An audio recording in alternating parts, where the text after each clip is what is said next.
Okay. So here's the fucking situation. So I got my VCARD replacements in the mail. Very exciting. Got them last week. Actually, got them on Monday. Very exciting. But there is a problem. There is a slight issue, a slight conundrum with my plans.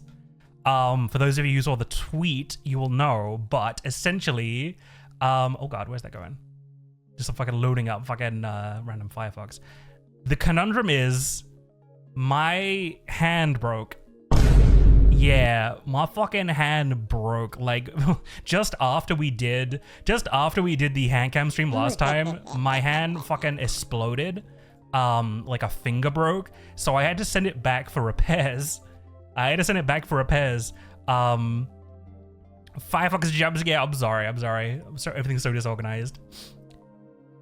So I wanted to do a hand cam, but I don't want to just like, you know, not have my hand for it. So I had to improvise. And it may have been slightly spoiled by the the OBS title, the stream title. But I've come up with a solution that I'm sure will keep everybody happy. All right, here we go. Yeah, you can see that all right. Yeah, so I have a hook. I'm a fucking pirate for the day. YARR, mateys. This is my this is my replacement. So yeah, we're going fucking pirate mode, baby. We're going freaking pirate mode today. That's my solution. So it's time to put on some freaking RuneScape pirate music. Excellent. Now we're ready. Just gonna loop this forever. There we go. Until we all get tired of it. So yeah, this is my solution. We're gonna be a fucking pirate today. We're digging for treasure in my VCARD bundle. YARR. I'm very excited. But yes, so that's it. This is my $5 Amazon purchase. Very cool. Very, very realistic pirate hook. We shall see. We shall see how well it works at opening cards. I don't think it's gonna work very well at all, if I can be honest. Geez, what a fun time. It's literally like I'm gonna pick it up tomorrow. That's the funny thing, is that like it is repaired and I can pick it up tomorrow, but like I didn't know that I could pick it up because they don't fucking email me. So yeah, that's what we're doing with today. We're being a freaking pirate. YARR. I could show you something cool though. If people want to see something cool, I could show you like what I used to use. I can show you what I used to use before my current iteration of hand. I can't wear it, unfortunately, because it's like too small and I don't have the battery for it, but I can show you anyway. I have it here. This is a fun little show and tell. Haha, ta-da! This is what I used to use. Check this shit out. Check this fucking shit out. Isn't this cool? This is what I used to use. Back in like 10 fucking years ago. This cool piece of tech. This is there used to be a rubber glove on it. There used to be a rubber glove that like looked sort of human, but it honestly made it look weird. If I can be honest, it made it look kind of weird. So I just took it off. But unfortunately, like, yeah, I wish I could still wear this, but I can't fit my arm in like this case anymore. And also look at the fucking batteries. There's no batteries in it. What a shame. What a pity. So unfortunately, I cannot use this. I would love to though. I kind of want to start drilling into it, you know? I kind of want to start like taking the components out of it and like kind of jerry rig it, you know? I kind of want to like bring this thing back to life if I can. I don't know how though, but I would be down. I would be down to like bring this back to life. I would be so down. But until then, we have to fucking use a pirate hook. So yeah, that's the fucking stream, baby. Let's go. That's the freaking stream. We open and shit with a pirate hook. This is like barely gonna work, isn't it? This is like barely gonna work. Shiver me timbers. Hey, Frontline Kitty, what's up? How's your Tuesday going? Yar, it's me, Pirate Dorran. I need a pirate hat. I need a pirate hat to get really in the mood. Hold up. I have an idea. Where's my freaking... Let me just turn off the camera real quick. I'm gonna go find a pirate hat. What are you up to, Frontline Kitty? Oh my god, all of these like... Oh, pirate hat. Pirate hat. Yes. Yes. But yeah, that's my stream plan for the day. And I don't know what we're gonna do Thursday. I kind of want to go back to Horsey Game, if you can believe it. I kind of want to go back to Horsey Game. Because I didn't realize there was like gene editing inside the Horsey Game. Apparently you can win Horsey Game in 3 minutes. by like activating the CRISPR machine and then just like getting an apple and switching some genes around and then just giving it to the lady and it just cures her instantly. It's kind of funny. I had no idea the game was that complex, but it is. Let me just... Where's my pirate hat? Aha! That's way too big. Oh my god, it's huge. Hold up. Kind of. I need to like reset all these numbers. And then... Oh god, oh god. Oh no, the tracking. What a terrible time for the tracking to fail. Oh no. How am I supposed to put my hat on now? My head's too big. God damn it. How am I supposed to get my hat situated now? Oh god. What a terrible time. How terrible this all is. Yes! Oh no, please. I did it like this. Well, that's just great. Clearly you don't want me to wear a hat. I get it. You hate me. It's okay. It's okay. You hate me. It's fine. Uh-oh. What am I doing? I'm eating it. I'm eating the fucking hat now. It's all your fault. It's all your fault. I'm just kidding. We're okay. We're okay. I'm not crashing out. I'm not crashing out. This'll do. This'll do. I'm sure when my head shrinks back to normal size, the hat will fit me. Can I wear an eye patch? Ooh. I have more ideas. Oh, great. Fine, get it out of your system, everybody. Wait, no, wrong one. Get it out of your system. Get all your weirdness out of your system. It's okay. I'm not mad. I'm not mad or anything. I'm not fucking mad. I'm just a little sad is all. You still, what are you up to, Frolic? You've just like exploded me. How's your day going? You're like, I don't want to tell you how my day's going. I'm just gonna like explode you. It's okay, I deserve it. I deserve it for being late. I get it. I'm always late. Is there no eye patch on the Waruda marketplace? What the heck? What the freak? No one's made an eye patch? Damn, I'm being lazy. I'm being lazy and just trying to use other people's stuff that they upload graciously to the Waruda marketplace, and I'm complaining. I'm complaining that no one's made one. Unless they use like a dash. Unless they used a dash. Nah, they did not. Damn it. Damn it, no eye patch. That's okay. We're sufficiently pirate. We're sufficiently pirate themed. It's just kind of crazy to me that there's like 3 like different environments for pirates. Pirate seaside bars, and then 2 pirate hats, and that's it. Like no one's made anything else. Oh well. There's this pirate. Oh, the pirate hat's kind of above my head. Hold up, let me fix that. But I hope you're having a grand old day anyway. I hope you're having a grand old day. We're just gonna be opening some VCARDs very, very shortly. As soon as I can get my everything working, we should be good. Let me just kind of like this. Like this kind of fits. It sort of maybe fits. Sort of, maybe. It's kind of poking through my head a bit. It's kind of poking through my head a little bit. How's that? That looks pretty good, right? I look like a freaking pirate. Okay, now we're good. Now we can start opening freaking. Now we can start opening freaking cards with my pirate hook. Yeah, but yeah. I hope you're having a grand old Tuesday. If you're not, I hope you have a better I hope you have a better Wednesday and Thursday. This hook may make things really difficult to open packs, so I'm just gonna have to try here. How did pirates do shit with this, you know? How did pirates do shit like this? Yo, pirates, how you fucking do shit? Like, I feel like I'm just gonna drop everything. How did they drink? How did a pirate drink with a hook? It's kind of fucked up.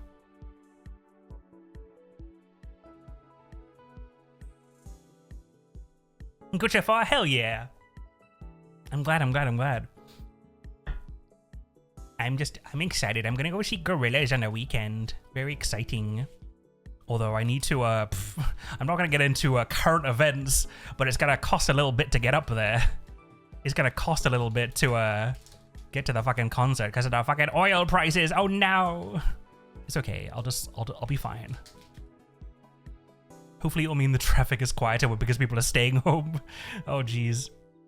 Yeah, I was joking, but like it's really tricky to do anything with this fucking hook. It's really fucking tricky to do anything with this freaking hook. I may have made a horrible mistake. I missed this fucking hand, dude. There's like no friction on it at all. There's no fucking friction on this thing. Oh no. Oh jeez. gonna have to pre-open a bunch of packs. Gorillas, yeah, I'm excited. I'm excited, although... I mean, I like the new stuff. I like the new stuff. But if I can be entirely honest, I do prefer the older stuff. Like, don't tell anybody though. I'm very excited. I'm very excited about the I do like the mountain, but I will say, I do like the I don't know, just something about the old stuff definitely hits a little bit harder for me. But I'm excited anyway. Animation was sick. Oh yeah. I gotta rewatch that before I go up there. I'm very excited. Oh yeah, by the way, I opened the it's kind of like blindingly bright. Hold on, let me see if I can. Nah, I think it's just gonna be. Let me just see if this will fix it or not. Yeah, that kind of doesn't really. This thing has a light on it, but I feel like it This thing has a light on it, but I feel like it just makes things worse because it adds like a fucking sheen to everything. But yeah, I gotta rewatch the animation. That's my my scolding take is that like I've always loved the Gorillas, but I feel like after Plastic Beach, they were like, we love Plastic Beach. We're just gonna make Plastic Beach style albums from now on, which is fine. But I do kind of miss like the Demon Days kind of vibe. But that's just me. I'm looking forward to all of it though. I am looking forward to all of it, and yeah, we'll see. But yeah, oh yeah, so I opened the art cards that come with each box, and we did get a Shoto art card, which is really cool because it had Weenies. It had Weenie Dess's signature on it. Good old Maddie. Oh shit! Wait, we've got a we've already got a secret rare. Holy shit! Look at that. Fruge Ambush. Hell yeah. We've already got a secret rare. I'll just have to be careful with my hook. I'll be careful not to damage it with my hook. And then we got a 9 Kamima and an 8 Hollow Vienna. Very nice. I don't know why this thing isn't like focusing as good as it should. I want to see if I can like... It's kind of like a little fucked. Let me see if I can fix the camera just like a little bit. I'm being a bit of a perfectionist here. Figure video, like what's going on here? I feel like the brightness is like a little high. Oh, too much. White balance maybe? No, that's auto. Camera control, zoom, focus is auto, exposure is auto. Yeah, I should be fine. Do you have some electrical grip tape to put on the end? That's a good question. I have like a lot of shit I could put on it. I have actual electrical tape here. I don't know if that would work. I kind of need something like sticky. I need something like kind of sticky. But I don't really know what I want for it. I guess like I need it to be rough. I need the end to be rough so I can actually like do shit with this, you know? I mean, it's all for jokes anyway. I don't really that fussed. I just don't want it to take me 5 minutes to open a pack of cards because that'll be like everyone's gonna be like, "Oh, brother, this guy stinks." I'll be all right. I'll be fine. If not, I'll like do something else. I have electrical tape. I have Velcro. I have so many like, oh, you know what I do have? You know what I do have? Hold up. I got something cool. Hold up. Where is it? It's around here somewhere. Aha. I have the mysterious sticky thing. It's just a fucking bit of plastic that's really sticky. Which will like... Yeah, this maybe will help a little bit. This maybe will help just a little tad. Maybe like in card openings. But yeah. So anyway, that's my fucking plan for the stream. Just gonna be yapping about stuff. But yeah, I'm so excited to see Gorillas and just like see the world. Just take a break. Work is driving me insane. Oh, work is driving me insane. I can't like say specifically why it's driving me insane, but like I'm stuck in like a management hell. Where it's just like, okay guys, welcome to the 7-hour meeting. We shall be discussing the itinerary for the next 7-hour meeting. And then nothing gets done ever. Nothing gets done ever, and everyone's just like blaming each other for why shit isn't being done, and I'm just like sitting in the corner like smiling, like yikes, yikes arena. Oh well. That's the magic of white collar work, everybody. But like I assume it's just like, you know, it's like that everywhere, you know. There's no escaping from it. It just is the nature of work sometimes. Is In the morning, you dig a hole, and in the afternoon, you fill the hole in. Rinse and repeat for 50 years. Rinse and repeat for 35 years. That's very boomer coded of me, but it is what it is. It is what it is. But like, you know, I was sort of discussing an Aethel server like yesterday, but like, as annoying as white collar work can be and blue collar work can be, at least it's not fucking customer service. Like, you have to wake up every day and be grateful that you don't work with customers, because that truly is the worst. Oh, this kind of works actually. Yeah, the grippy tape actually works. Fuck yeah, grippy tape. Hell yeah, grippy tape. And this isn't even tape, it's just like grippy shit. But yeah, I guess like the biggest like gripe I have is that because I almost want to put like, put grippy tape on the end of this so I can actually use it to like move cards out the way. That would be the best. Maybe I'll do that after this pack. The biggest like complaint is that because I'm like busy with work, I haven't been working out as much lately, and that makes me sad. Like literally, because like exercise is so good for your mental. Exercise is so good for your mental, you guys. I can't say that enough. When I'm like working out regularly, I'm just like, my mood is so good. And then I don't know why I'm trying to do this. I'm like, it doesn't fucking work. I need to put some grippy. I want to put some grippy on it. I'm gonna like snip a bit of this off and put it at the end of this hook. It's gonna be so useful. Okay, what are we gonna get? Make the cards. I see a 9 Hollow Michi, and our first 10. Oh my god, it's a Shire Bunny. Let's fucking go. Hell fucking yes. Hell fucking yes. Let's go. Oh my goodness. Look at this bunny boy. Look at this beautiful bunny boy. Oh, I'm so excited. This is like a chase 10 for me. I'm sorry, like the glare is so bad. I want to see if I can focus it a bit better. There we go. So shiny. This is worth 500 doubloons. Oh, hell yeah, dude. That's our first 10 and it's in our second pack. Hell yeah. Dude, freak yes. I'm so glad that Shire Bun's in this pack. Like, because I know like the other like Vichis have been in Gamer Subs for a while. But there's like not enough guys. There's like barely any guys in Gamer Subs VCARD. So it kind of makes me happy that like Shire Bun has like completed the set. I think this is the first one he's in, right? I don't remember him being in any of the other ones. I don't remember. I do not recall. I'm very happy. Excelente. But yeah, I really hope I can fucking work out some more. It's just like, it's so good for brain, so good for brain and body. Let me just protect him. Fem versions in the sums. Yeah, that's true. There is that sort of like, what you call it? Like, it is like a bit of a trope, I guess. You know, like fem versions of, yeah, I don't know. It's like, there's like plenty of guys in supports, but like the IRLs, you know? Plenty of like, you know, IRL VTubers. I guess it's just like, you know, it's partly just because like, you know, just numbers, just a game of numbers. So like, you know, the majority of VTubers are not guys. So of course, like the majority of VCards aren't guys. But it's just nice to have some variety, you know? All right, how the fuck are we gonna do this? I'm gonna snip a little bit of the grip tape off and kind of wrap it around. We're gonna do some fucking arts and crafts today, guys. I hope you're prepared. Yes. I want to like, how do we want to wrap this around? It's like a little, just like a little smidgen. Don't worry about me cutting this, you guys. I have a whole roll of it. I have a whole freaking roll of grippy shit.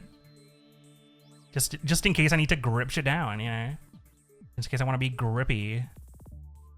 But I need to be on the end, kind of. This is kind of tricky, actually. This is kind of tricky. Kind of tricky grippy. So you want to like wrap it around. How long is that going to take? It's going to be like up to there. Okay. They say measure twice, but bestie, I don't even measure once. Okay, let's see if we can put this like little tiny bit of grippy like on here and then like tape it. How am I going to tape it? How am I going to do this, you guys? How am I going to do this? How am I going to do this? Okay, I know how I'm going to do this. Camera off. I'm gonna fucking do it myself. I'm gonna fucking get this shit done, and then it's gonna work, and it's gonna be incredible. But yeah, while I do this shit live on stream, what are you guys excited for? Are you guys excited for anything? Any movies or games or TV shows or like shit that you're like gonna do in the future that you're excited for? I want to know. I need some like, we need positivity right now. We need some positivity in the world. So I want to know if you've got anything cool coming up, anything exciting. Steel Ball Run. Oh yeah, man. I'm a big JoJo fan. But like I don't think I finished part 6 yet. I know, horror show, but like I haven't finished part 6.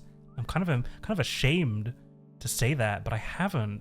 I really should like pick it up again. But in my defense, it's because of the weird ass Netflix schedule. You know? I have made a horrible mistake. This is not a big enough piece. I have not taped it correctly.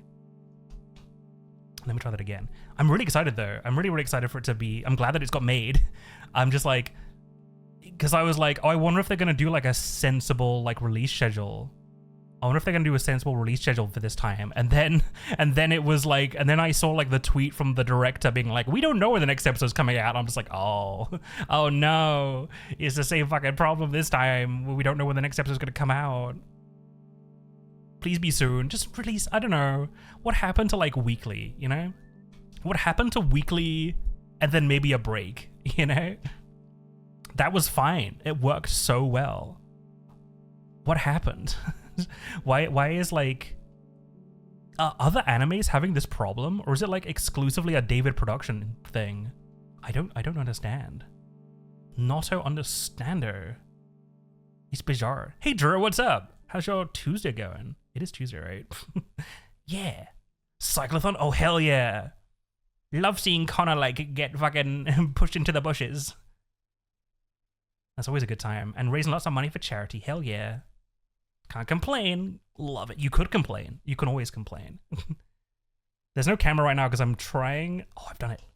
He's only gone and done it. He's a fucking miracle worker. I'm trying to like put some grippy tape on my fucking pirate hook so I can open VCARDs easier. Sentence that has never been said before. How's yourself? I'm pretty good. I've got work is driving me crazy, but I've got a week off next week, so I'm looking forward to it. Where's my music gone? Come back. Put on my Gleeby music again. There's my Gleeby music. So yeah, I'm just like trying to survive until the end of the week, basically. But yeah, the drama is that my hand broke at the end of last like handcam stream, so I sent it for repairs and it hasn't come back yet. So I'm using the tools of the past. The tools of the ancient past. God, this is so fucked. This is so like scuffed, but it's kind of funny. All right, here we go. I've attached grippy tape to my fucking hook, and I'm ready to open trading cards of anime girls now. Yippee! We're good. But yeah, we got 110 already. Look at that. Look at this. Wow. We got a Shiabun 10 already. And a secret rare. We got pretty lucky, huh? Yippee! They're in good-ish condition. I'm just fucking up the sleeves, as usual. I never do sleeves correctly. You're supposed to like pry it apart carefully, and instead I'm just like squeezing it and like making it all dented. It's okay, the cards are fine. Oh yeah, we're getting an info for the con. Yeah, like my ideal, like if they announce they're gonna release one episode like a week for like I don't know, like 12 weeks and then a break, that would be ideal. I just didn't like the Netflix release for part 6 at all. I did not like it. I did not like JoJolian's release schedule at all, because it was like, I was with it. I was with it for the first like section of episodes, and then Netflix was like, we're not gonna like tell you when the next episodes are coming out. Tee. And then I was like, oh, I guess I'll just wait. And then I waited so long that I forgot. And then when the new episodes came out, I was like, wait, I have to rewatch the old episodes to remind myself what the fuck happened. And then I like didn't get to where I like finished, so it was like, oh fuck. So now that like all the episodes are out for part 6, I will watch. I can watch them now. But yeah, let's see if the hook now works. This is the real challenge. This is the real challenge. Nice backup hand. Oh hey King, what's up? Do you like my fucking pirate hook? Yarr. There be gold in these packs. What if there was actually gold? Oh, it actually fucking works. Haha. I'm a fucking genius. Look at this. I can actually move cards around. But King, I hope you're having a grand old Tuesday for you. Welcome, welcome. I got my 10 Shire bun. Do you see it? I got my 10 Shire. Oh yeah, I'll show you in a sec. Shitposter headquarters. Dude, this actually works really seamlessly. I'm so happy. A 9 Vexoria and Hollow Dragon Pals. Dragon Pals, Dragon Pals. Yeah, this is what we got so far. Shire 10. He's so, like, not horny in this picture. It's funny, like, I mean this in a fairly, like, nonchalant kind of way, but, like, I expected Shire's 10 to be, like, bussy out, showing the world, showing off for the fucking cameras, but, like, nah, he's just, like, chilling with a chain. He's surprisingly dom. He's surprisingly dom in this, oh my god, look at this balance. He's surprisingly dom in this photo, you know what I mean? Like, he's got I mean, the chain is the chain around his neck? Oh wait, never mind. The chain is around his neck. He's kind of doing verse. He's kind of doing flex. I always get confused between, like, verse and, like, switch. Switch is, like, top-bottom, verse is sub-dom, I think. Rose would know better. But, like, he's being surprisingly switch right now. He's not only is he chained up, but he's also holding the chain. Is this a metaphor for being a switch, or is this a metaphor for, like, being owner of yourself? Much to think about. Many things to think about. Buff is holding his chain? Oh, never mind. Never mind, he's being a sub again. I was gonna say, it's pretty out of character for him to be a dom. At least in terms of vetoing. Like, I'm gonna be real, guys. I'm pretty sure a lot of, like, male VTubers put on, like, a subby act because it's fun. Like, I don't know if all of them are actually subs. I don't know. I don't know. I'm not gonna judge either way. I'm not gonna judge either way, because, like, I don't know. But it's hard to say, because, like, Buff Pup is a wolf, and Shirebun is literally a bunny, so, like, you know, like, if you weren't, like, entirely comfortable doing the dom sub thing, then, like, that's a very interesting choice of animals. The predator and prey animal combination is very funny. But I don't know. It's always funny. That being said, you know, I don't know. Everyone's different, and it's all for laughs. What I mean to say, what I meant to say before I got to this fucking topic was, like, I feel comfortable being like, Shirebun is sub energy, but, like, I'm not gonna go up to him in person and be like, oh, sub, because that's weird. And you never know. The kayfabe and all that shit, you know? Wrestlers aren't actually heels in real life. They are actually quite nice people. Yeah, wrestler heels are actually kind of nice. I'm grabbing some fucking cards out of my fucking box of doubloons. Oh, is that combined with buff 10s? I'll have to see. I'm not sure if I might have gotten a buff 10 from the fucked up cards, because I just opened the rest of the fucked up cards off stream. I'm sorry. I couldn't help myself. I opened all the rest of the fucked up cards just off stream, so, but you know. You want me to do that at off-kai? Oh my goodness, what the heck? I'll go up to Shirebun and be like, sob. Speaking of off-kai, I will be bringing all of my, like, spares. So for, like, trading. So, you know, wink winks. Winks winks in case there's any extras, wink winks. I just really want some Nyan and Aethel stuff. I haven't gotten, like, any, like, 10s of Nyan or Aethel. Or any, like, big, like, drops of Nyan or Aethel yet. So I gotta keep looking. I gotta keep looking, baby girls. Oh yeah, and fucking Booderette. Booderette. See, that's where, like, not to get too, like, into it, because I'm not that type of streamer. Oh, yeah, 9... Sorry, this isn't even on fucking camera. 9 Saikuno. I feel like my camera isn't quite in focus. I'm not sure what I've done to it. I'm not sure what I've done to my camera. It's not quite in focus. I need to, like, see if I can fix that. I think it's just because there's way too fucking bright. It's way too fucking bright in here.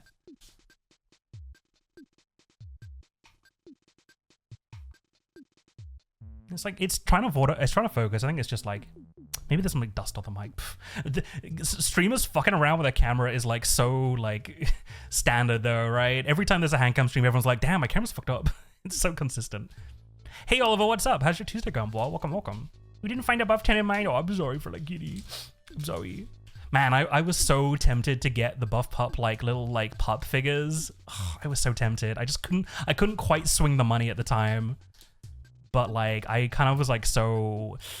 if there's any, like, extra stock at the Gamer Subs booth in Off-Kai, I'll be grabbing some. I'll be grabbing some because they look really cute. But I've spent way too much money on VTuber merch this year already. Like, there's been so much good stuff this year. Like Cass had a debut. Snuffy had a fucking figure, which is awesome, and it's only taken like 5 years. It's taken 5 years, but Snuffy finally has a fucking figure. I'm so excited. So like, there's been a lot for me to spend money on lately. There's been a lot of monetarily drains as of late, but it's all good. Oh damn, we got some fucking Mario Kart DS like menu music. Based. Did you get a 4 Nyanas? 4 Nyana 10s? Oh my word. Are you at off-Kai? I'll trade you. I'll trade you. If you get an Alex 10, I might actually have an Alex 10. At this point, I'm like, I'm a collector, so I just like, you know, I just like collecting, but like, I'm definitely down to trade dupes. But honestly, if I didn't have a dupe of a 10 and I didn't get any Nyan 10s, I would be down to trade my only like 10 of something for a Nyan 10. I'd be down. I'm really enjoying the, oh, I see some holo. Ooh, 9 holo Lena. Very cool. And, holo Wiggler. I do like the holo 9 yet. Lena stuff is always really cool. The battery and extra bulb for my new flashlight came in. Yippee! Hell yeah! Plan to head to Vexpo this year? Yeah, definitely. It's so like, when is it this year? Is it September? I never remember when it is. Oh, hey. I can't remember when Vexpo is this year, but like, yeah, I'm definitely going. It's very, very close to me. And like, you know, it's just a bit of a laugh. So I wanted to doke, so I tried my Duke 10. Oh, hell yeah. The jokey bird. Sorry if the scissors like scare anybody. I promise I'm being careful. I promise I'm being careful with the scissors. I just like find it a lot easier to open packs that way. Because I've tried to open them from the back so many times and I've just like fucked them up. It's so hard. You never got a buff in any of this. Oh man, I have to buy one on eBay. Yeah. Thankfully, like the 10s don't usually go for too much. Like, unless they're like super like sought after, like the lilies and the silver veils. Art cards are my fucking bane though. Because I would love to have master sets of like Nyan and Aethel, right? And I'm like, oh yeah, I can pick up like a 10 Aethel or a 10 Nyan for $10, even first editions. But the art cards are a pain. Because not only are they pretty fucking rare and therefore expensive, but like, I'm not fucking with international shipping. Like, if you guys saw how fucked up the boxes were from the first like time, I'm not fucking with international shipping these days. Like, no way, Jose, and especially not through eBay. Because, you know, if you get something shipped from a company and it gets fucked up, then you can just talk to the company and they'll reship. But with eBay, it's like, it's gonna be a fucking like hassle to like get that money back. How would you prove that you didn't fuck it up? All that shit. So like, I don't know, like I'm really worried about international shipping right now. So like, if there's an art card for Nyan or Aethel, it has to be UK based, which is pain.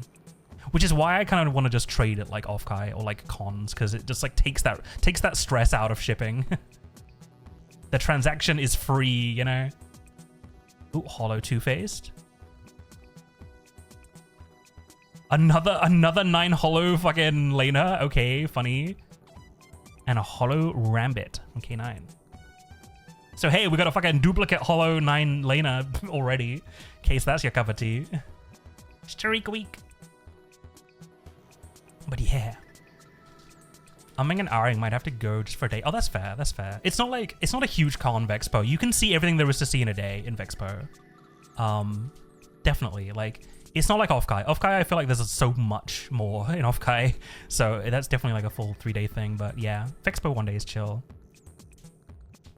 You could just like do the Saturday, do the con, go to the concert at the end of the day, and then that's it. Get rid of anxiety, yeah. I just have shipping anxiety right now because of like so many things have gotten fucked up. So many things have gotten fucked up. We had the VCARDs obviously, but then also like the trackers, the slime VR trackers that Atomic was gonna send to me just got destroyed by FedEx. So I'm like, I'm really worried about shipping shit right now. And like I've had other things too. I've had other things like arrive like super late or like not tracked properly. It's a real issue right now. Oh god, I really hope that like TSA sorts itself out by the time I have to fly to off-Kai. I'm really worried because I've already got issues of flights. I've already got an issue with flights for off-Kai. Oh man, I'll be fine, but like it's just already being stressful for me. It's already stressing me out Because like I booked my off-Kai flights in advance because I was like, I want to get everything organized. And they've already added a 3-hour layover. They've already added a 3-hour layover. Oh God. So I'm just like, oh great. Just please don't get any worse. Like I can deal with a 3-hour layover, but you know, because I was planning to get in at 5 p.m. because it's a long way for me to fly. It's like fucking 14 hours direct. And if I go direct, it's like 14 hours. If I don't go direct, it's more. So I was just like, fuck it. Like I won't go, I'll save money. I won't go direct. So I just have to hope that the 2 flights line up. And then they were like, good news. You have a fucking 3-hour layover in Seattle now. And I'm just like, okay, fine. So now I'm getting in at 8 p.m., which isn't as cool, but you know, I'll see if I can do something with it. But like, I don't know. It's just because San Jose is like not a major airport. Not really. I mean, it's not like tiny, but it's not like super major. So it's really hard to get direct flights into San Jose. Because like when I flew in, I flew into San Francisco instead, and like fucking got an Uber to San Jose, which is not cheap. But I was sharing it, so it was fine. I was sharing it with like 6 other people, so it was like super cheap. But like, if it's just gonna be me this year, I'm like, ooh, I don't know. Issues. And then you've got the issues with TSA. I'm just like, I really don't want to deal with that shit, if I'm gonna be honest. Relatively short layover. Yeah, 3 hours isn't too bad. It's just the fact that like, to me, like I have such a not to keep selling off-Kai because I'm like, I know it's expensive and I know like it's really tricky, but like off-Kai was so good. Like it was such a pleasant experience. Because like the weather in San Jose is so nice. I just like, you know, we fucking landed in San Francisco, got a bunch of donuts from like a really nice place in San Francisco. I think it was San Francisco. It was one of the Sands. Got a bunch of donuts and then just like fucking got piled into an Uber and drove to San Jose. Got a fucking like, there's lots of food in America, but what can I say? It's America, right? It's good food. I just have like really strong like good memories of like, you know, being kind of sleep deprived, but like really enjoying the weather, really enjoying the people. Like Nikki introducing us to this incredible like hole in the wall Mexican place and just like eating it in the park, and I was like, this is incredible. This is so nice. It's so like, I don't know if it's sad, but like eating like a burrito in a park with friends is such like a core memory. Cause like I just like, God, this is kind of sad, isn't it? But like when you're in school, well, like at least when I was in school and when I was in university, I would just like have lunch with my friends all the time. I would be like, hey, here's your lecture finished, let's go grab a bite to eat. Or like after school, me and my friends would like leave and go to the local town like and just like get a fucking like bug or whatever. And it wasn't like we were going on a fucking adventure, but it just felt like really nice, you know, just hanging out with friends, fucking around. But like now that I'm a fucking adult with a job, it's just like there's just none of that anymore, you know? I don't really get the opportunity to have lunch with friends. So like I just like fucking jump at the opportunity to do anything like that anymore. It's simple, but it's so like wholesome. So that's why I'm kind of sad, because I'm like getting in at 8 p.m. isn't as fun as getting in at 5, but I'll see what I can do. This time going again, yeah. It's why I'm like, because like, I don't know, like, I don't want to get too fucking dramatic. I just sent something to Germany, and now you get me worried. Oh, I'm sure it'll be fine. I'm sure it's just I don't know. It's just survivorship bias. What is it called? Wait, not survivorship bias. Wait, I'm like out of focus. Hold up. It almost looks like it's like warped. What the hell? Let me see if I can. I'm gonna see if I can like fuck with the focus manually. Something's going wrong. Something is going wrong with my fucking camera. It's like warping it a bit. I think it's probably just like the fucking. It's just the like bright lights in this room that I need. Let me see if I can. I'm gonna mess with the focus a bit.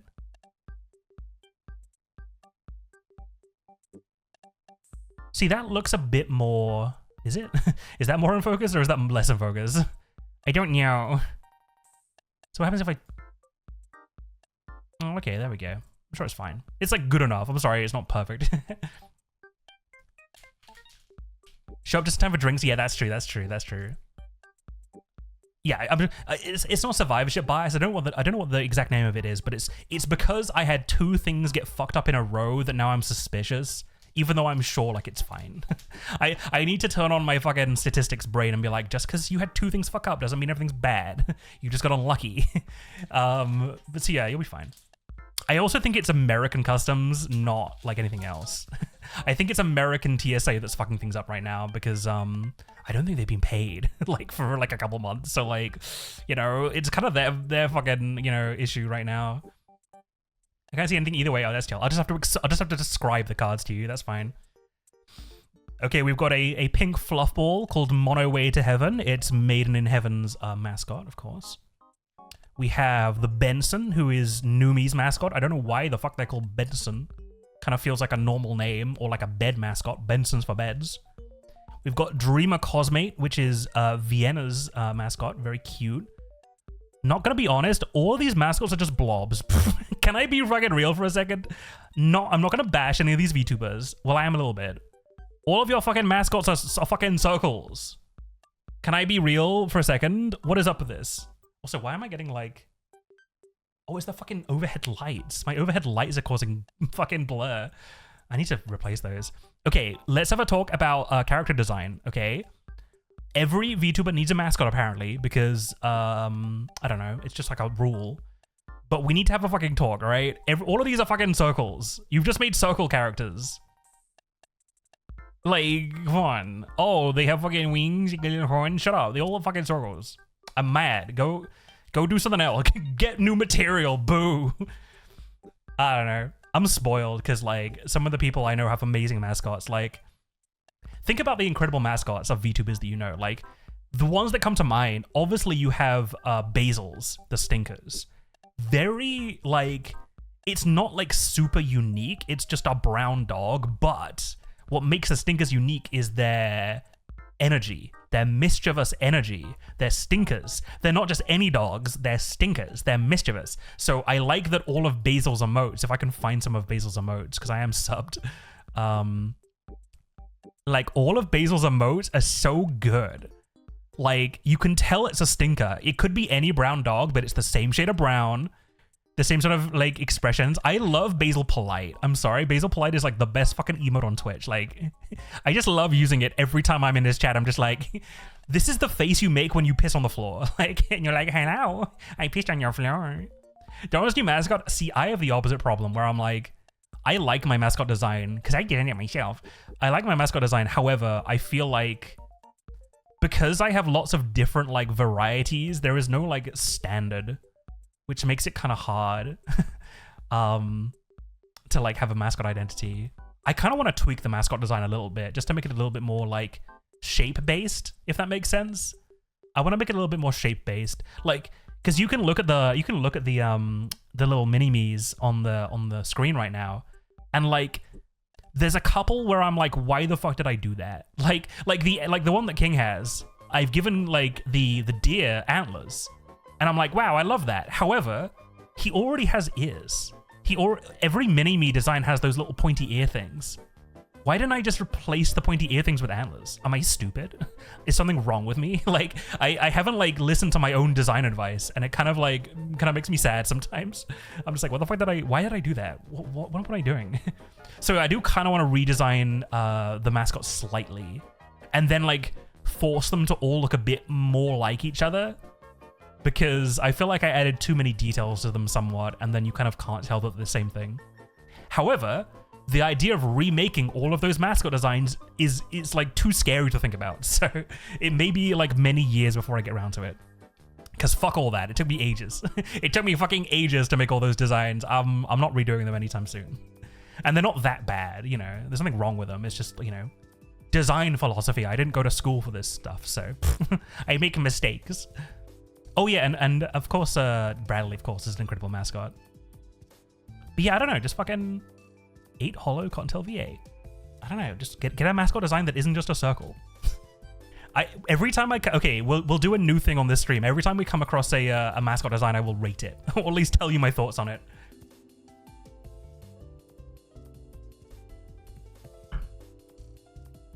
Being original. Oh, thank you. I'm glad. I don't know. It's just. I do think a lot, like, I don't know.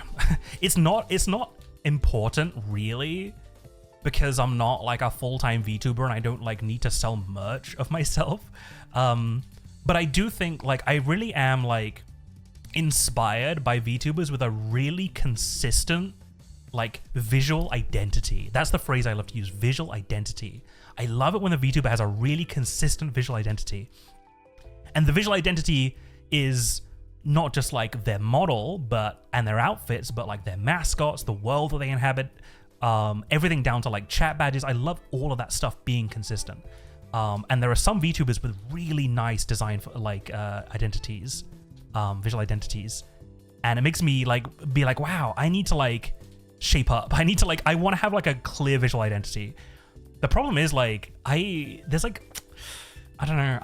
I'm stuck between two worlds right now. It's like, I really like toys. I love 90s, 2000s toys. And I love online web-based games, you know? I love, you know, like Robo Sapien and shit like that. And I love like Habbo Hotel. But those are two very different styles. So I'm trying to like balance the two. I think I'm like leaning more into the toy world these days, but there is just something about online games that like enables so much more, you know? Because you guys, the mini-me's, you guys are based on Gogo's Crazy Bones. If you guys remember Gogo's Crazy Bones, that's what you guys are based on. I based you guys off of Gogo's Crazy Bones, like collectible miniatures, little tiny vinyl collectibles, which is why you come out of a gacha machine, you know, because that's where you came from. Although actually, you know, you right now you come out of a Bionicle tub. I'll be honest. Right now you come out of a Bionicle tub, because I couldn't be bothered to like make a whole gacha machine. I was just like, fuck it, you get a tub. But I did go kind of crazy with the tub. Don't be real. let's not cap. I went crazy with that tub. I added fucking glitter material to it and everything. Oh shit. Okay. Hollow Jade Reflection, 9 Dream Vienna, and 8 Hollow Bikini Ikumi. Wait, I forgot we were gonna rate the mascots. Hold up, I forgot what I just said. Let's see who the mascots are. Okay, the mascot for Spite is this little like plushie called Roar XD. I think they're kind of cute.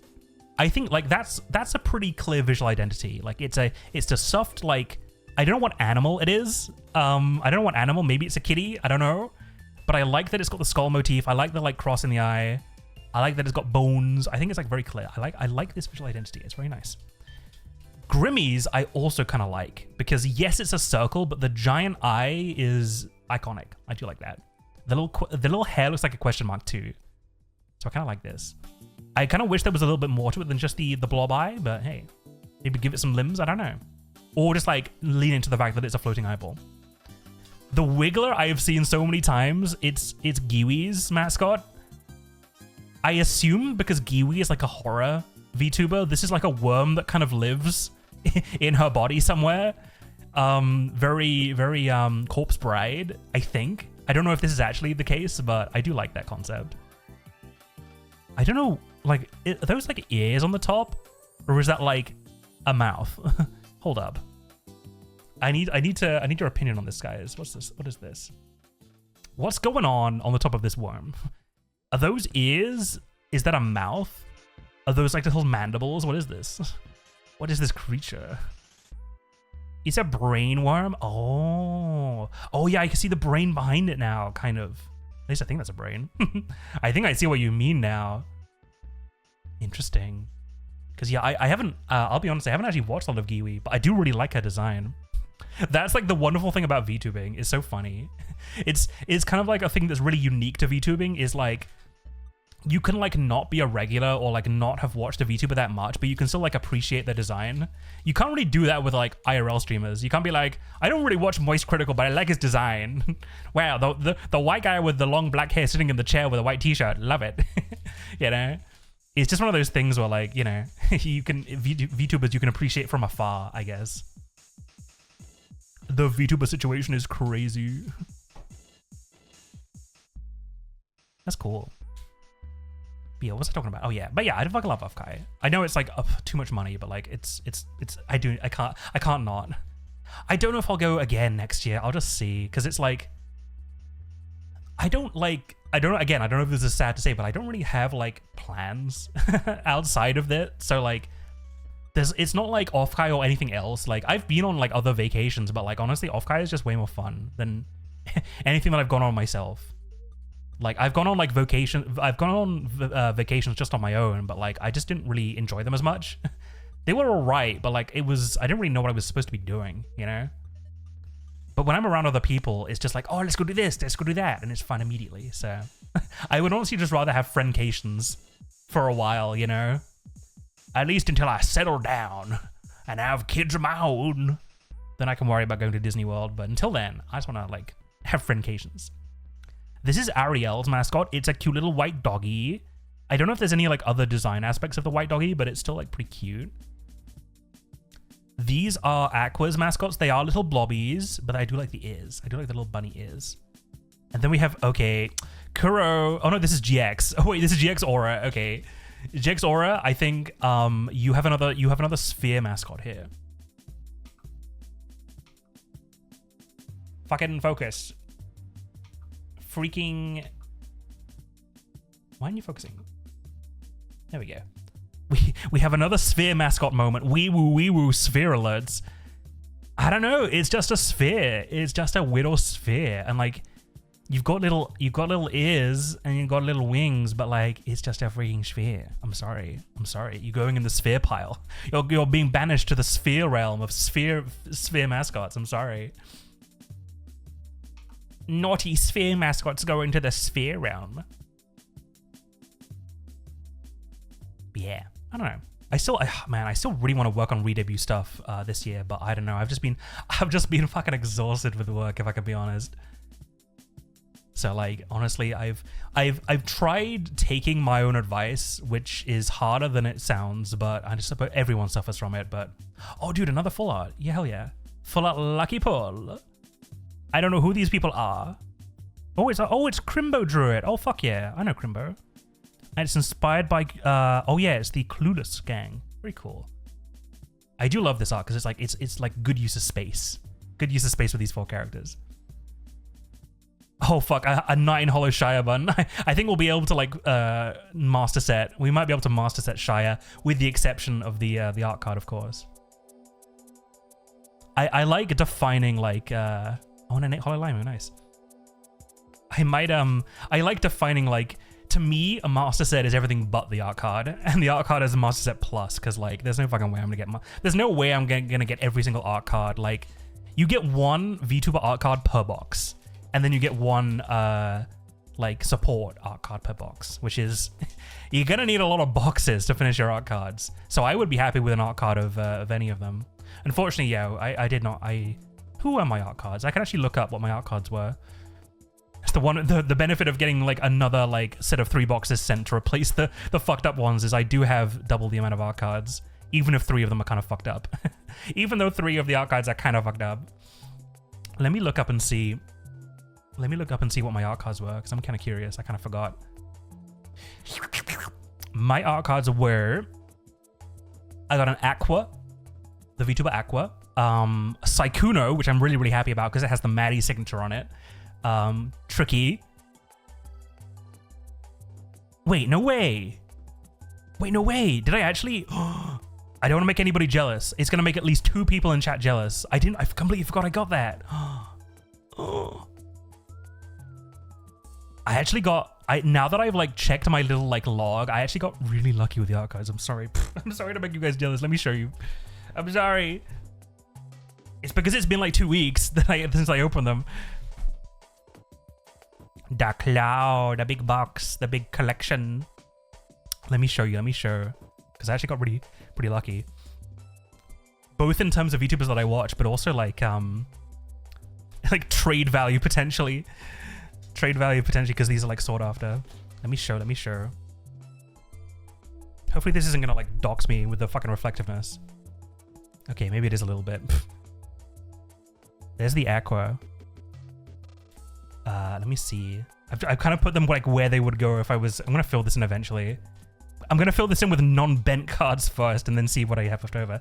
So yeah, there's the oh, this is crazy docs actually. Give me a second. This is like crazy docs mode. Give me a second to just like take these out, because like it's like crazy fucking reflective. It's crazy reflective. Let me just grab these out. At least grab out the food that I want to show. Oh god, there's like no space on this desk. How do streamers do it? How do streamers like actually have a fucking like handcam stream? I will never understand. How do they do it, you guys? I just feel like I'm gonna explode all the shit on my desk. Now I should like take all the empty cans off my desk, but that's not my fault. That's just what it is to be alive, you know? It adds some spice to your lives. It adds a certain je ne sais quoi, you know? And there's a certain je ne sais quoi to your life if you have a bunch of fucking if you have a bunch of like cans on your desk. Okay, I just wanted to show you two because okay, don't get mad. Don't get too mad. I did get very lucky. I did get very lucky on the return like replacement packs. Cause I did get the buff pup. I'm sorry. Oh, that's way too loud. I'm sorry. I did get the buff pup. I did get the buff pup card. I'm sorry, but it's so cool looking though. Why aren't you fucking focus? Oh god, it's falling. It's all fucking over. But yes, I have the buff pup art card. Da-da-da-da. It's very cool. I can't focus it, but yeah. I did get it. She is holding the chain, you're right. Oh, she is holding Shire's chain. In reality and in the card. But yes, don't be too mad. I was very, very lucky. But we also have, this one I think is really special because it has Weenie Dess's fucking signature. Yippee! I'm so fucking happy with this one. I have the illustrious Weenie Dess's signature. If the fucking camera will focus. It's never gonna focus. There's like lights directly above me. But yeah, I'm really happy because Weenie, look at how cool like Maddie's signature is. It's so fucking cute. I love it. The fact that I have like a Weenie fucking signature in like foil is so cute. I love it. Cause yeah, Weenie Des, Maddie did the art for Sykkuno. So now I'm like, wait, is it? It is Sykkuno, right? Yeah. It is Sykkuno. Can I be honest? Can I be real fucking honest? I get Sykkuno and Shoto confused sometimes. I just see cute little anime boy with black hair and I'm like, it's one of those two. It's one of those two guys. Get fucking piercings or something. You dye your hair blue and pink or something to distinguish you two, please. Help an old man out with poor eyesight. But yeah, I'm very, very happy with the buff pop. Teehee. I have a Vey and a Numi, which I know are like super sought after, and I'm like, part of me wants to see if I can trade Vey for like an Aethel or a Nyan or something, because I do watch Nyan and Aethel quite a lot. Oh yeah, I forgot what I was gonna say. I was watching Nyan and Aethel do their Nuzlocke. It's really fun. Definitely watch it if you get the chance. It's a lot of fun. They're doing a Soul Lock, which is like a Nuzlocke where every like Pokemon that they have is matched and mirrored to a Pokemon that the other person has, and if one of them dies, the pair has to die too. It's very dramatic. It's very very dramatic. The drama is so real.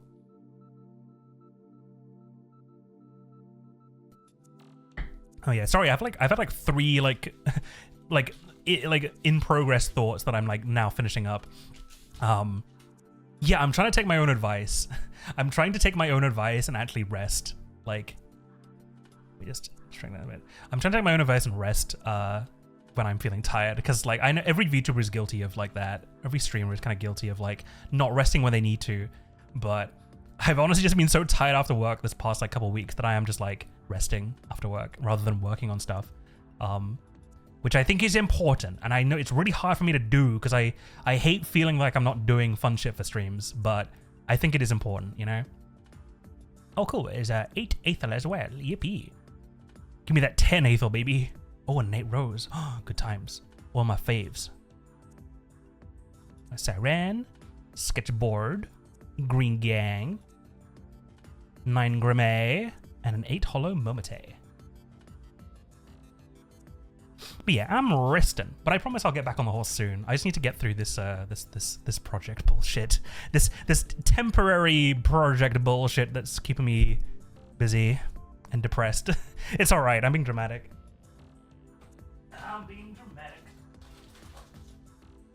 being dramatic. It's just like, I don't know. I've unfortunately like Here's some fucking words of wisdom from your old man, Dorran. Your old fucking pa. I've been in many a job. I've been in many a company and many a job. And like, I have many pearls of wisdom to give you young'uns out there. It mostly applies to like white collar office work, but I think it might be applicable to like lots of other jobs too. But like, there's a couple of pearls of wisdom that I can give you. Number one is do not break yourself for any job, period. Do not like, unless you own the company, do not put yourself out for any job, period. And there's lots of reasons for that. Like when you first get your first job out of college or your first job out of school, or like it's your first job in general, it's very tempting to like put a lot of effort into doing a good job. And like, that's okay. It's good to have a good work ethic. The problem is that if a job is making you do way too much, it means that they haven't planned properly, or they don't have enough people, they don't have the right people, they're poorly organized, something is wrong at the top level if you're having to do way too much. So if you put yourself out and you break your own back to keep things running, management doesn't get the message that things are going wrong. And so they just think things are going great and they keep on going and they keep pushing. Eventually you fall over and you kind of like, you either burn out or you get ill or you get physically injured, at which point like it's too late to do anything because you've like now you might get fired because you're burnt out, or you might like lose your job because of injury. So definitely it's a balance. You should, working hard is fine, but don't injure yourself for any job because management needs that message that things are not going well in order for things to change. That's pearl number one. I've been in more than one job where I've had to like put in way too much fucking work to keep things ticking over, and it's just like it's not helped. It's not helped in the slightest. It's just all it's done is made me fucking miserable. Also, mascot time. Lemon is fucking awesome. I love the Lemon mascot. It's a cute little ferret. It's got enough like details to be recognizable. It's a white ferret with red eyes. Fucking love Lemon. Love that Gilly Pop. I don't know what this mascot is. It's a hand. It's Lena's mascot, and I don't know what it is. It's kind of scary. It's just a disembodied hand that's kind of grabbing her all grabbly like. So I don't know what that's about. And then we have the Dragon Pals, which are Silvervale's mascots. All of them are like fairly recognizable. I don't know why Silvervale has 3 mascots. Maybe like 3 people won a design competition. I don't know. But yeah, she's got 3. But yeah, there's your fucking pearl of wisdom. Don't bring yourself back. The second pearl of wisdom is that this is more applicable to like a fucking office job, but like oftentimes your boss or your customer cares more about the perception of productivity than actually being productive. And it kind of sucks, but it's just how it is, unfortunately. Like, your boss's boss's boss does not have time to know exactly what you are doing every second of the day. However, your boss's boss's boss still wants to know that you're doing stuff at all, because he doesn't want you doing nothing. They don't want you doing nothing. So if you can if you're in an office job and you can summarize what you've done or accomplished in a week, and you can summarize that in a sentence, they will love you because it keeps them at ease. They know that you've actually done stuff and you're not wasting their time. And I think that's a really important skill as well. Just like learn how to summarize what you've done and learn how to sell your achievements as well. Because if you say, "Oh, I did my job," they're gonna be like, "Well, what is that?" I don't know what your exact job is. So you summarize it for them. And an 8 Hollow Scoochen and a 9 Nyanny. It's confusing that there's a Nyanny and a Nyanners in this set. We're gonna have to do something about that. We're gonna need to do something about that. I also don't know how long we're gonna stream today because I just had cards planned. I didn't have anything else planned, but we'll see. We'll see. We shall see. But I hope you're enjoying this chill vibe of me just yapping. Me just yapping. I'm just looking forward to stuff. I'm looking forward to Offkai. I'm looking forward to Dune Part 3. That's what I'm really looking forward to Dune Part 3 as well. I'm so fucking hyped. As long as I can ignore the media literate. There's a real, I don't know. I don't want to oh yeah, in terms of mascots, we've got Bandit and Ace. I think this is pretty cute. Little like raccoon and fox design. And then we also have Rancid and Glitchy, which is Fifi's mascots. I think Rancid, or I think the like whatever this kind of like fucked up dog is kind of cute. I don't know what Glitchy is. And then Tony. I don't know what the Tony is like a strange Pokemon. A very strange Pokemon. You know what? I'm going to try and focus the camera like up here. There we go. Because I'll like try and hold it at this level. That probably makes it easier to see. Oh yeah, that's way better, isn't it? That's way better. Okay, cool. I'll just hold it here. I don't know what Tony is. It's kind of some kind of bizarre creature. It's paired with Suto. But I know what it is. It looks kind of like a Chansey from Pokemon, but I don't really know. It's kind of scary. Okay, 8 Doki, 8 DR, 8 Zen. Looking respectfully. Narrator. And then a 9 Vey and a 8 Holo Fifi. But yeah, man. Being a Dune fan is kind of suffering though, because ever since like the movies got made, or ever since the first movie got made, there's lots of interesting what is it called? Analysis on them by people who haven't read the books or watched the movies or like consumed the media in any way, and it really it's hard not to get irked by it.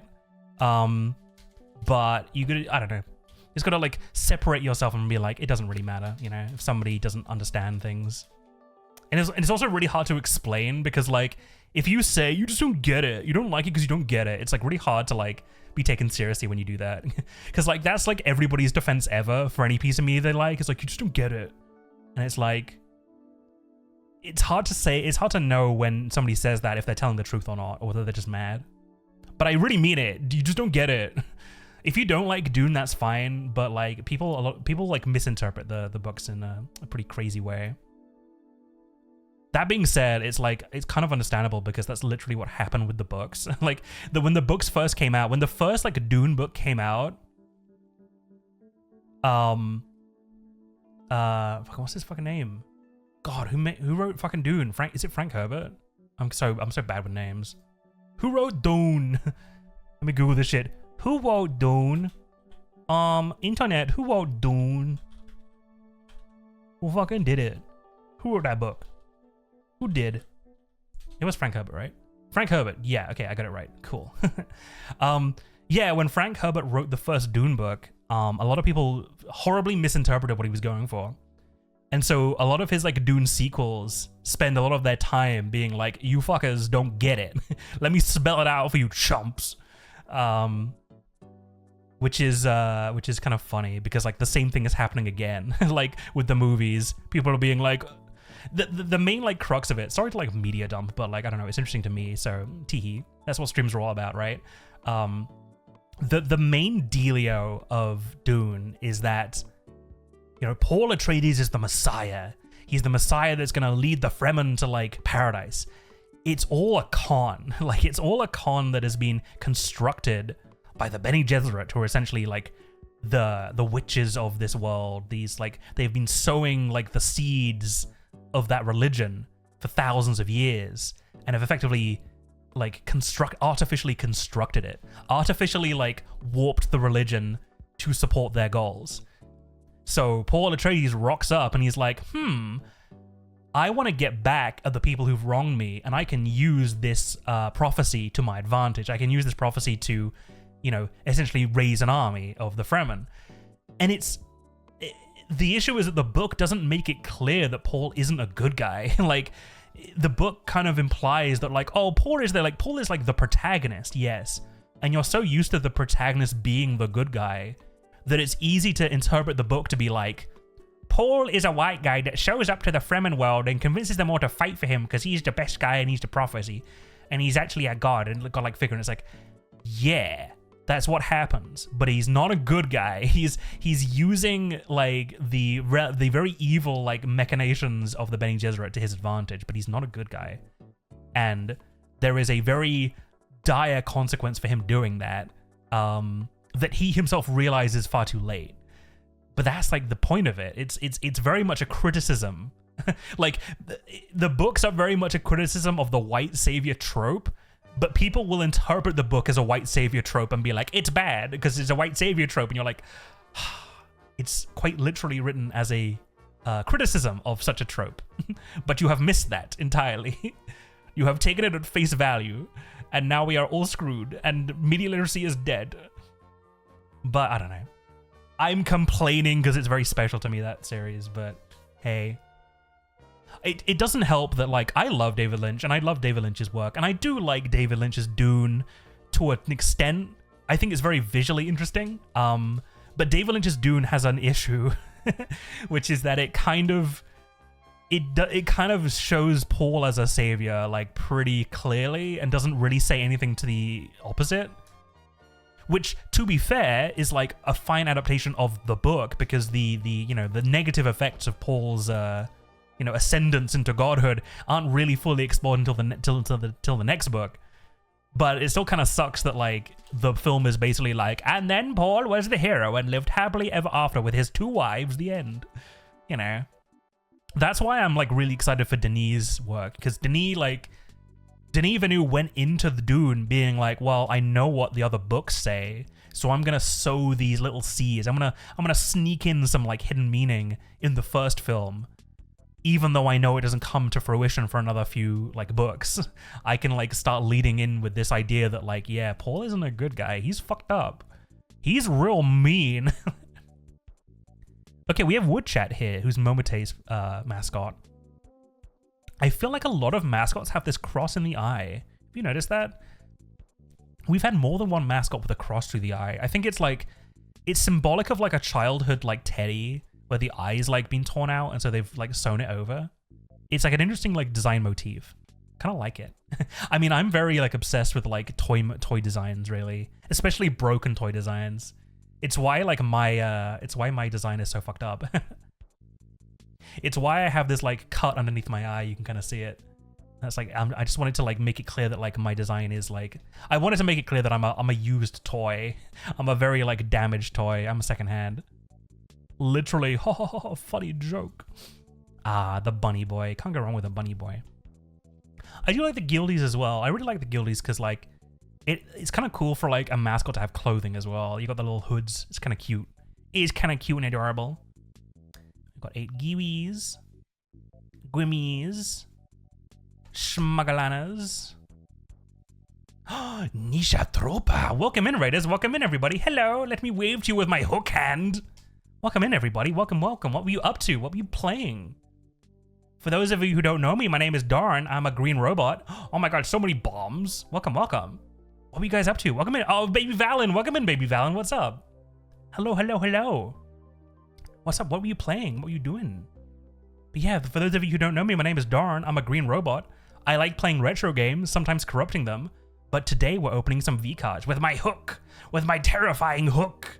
Because my hand broke. It's crazy. I have to pick it up from the repair shop tomorrow. But yes, thank you so much for the raid. I really appreciate it. If you have to raid and run, by all means do so. But we'll just be unboxing some more cards for like an hour or so.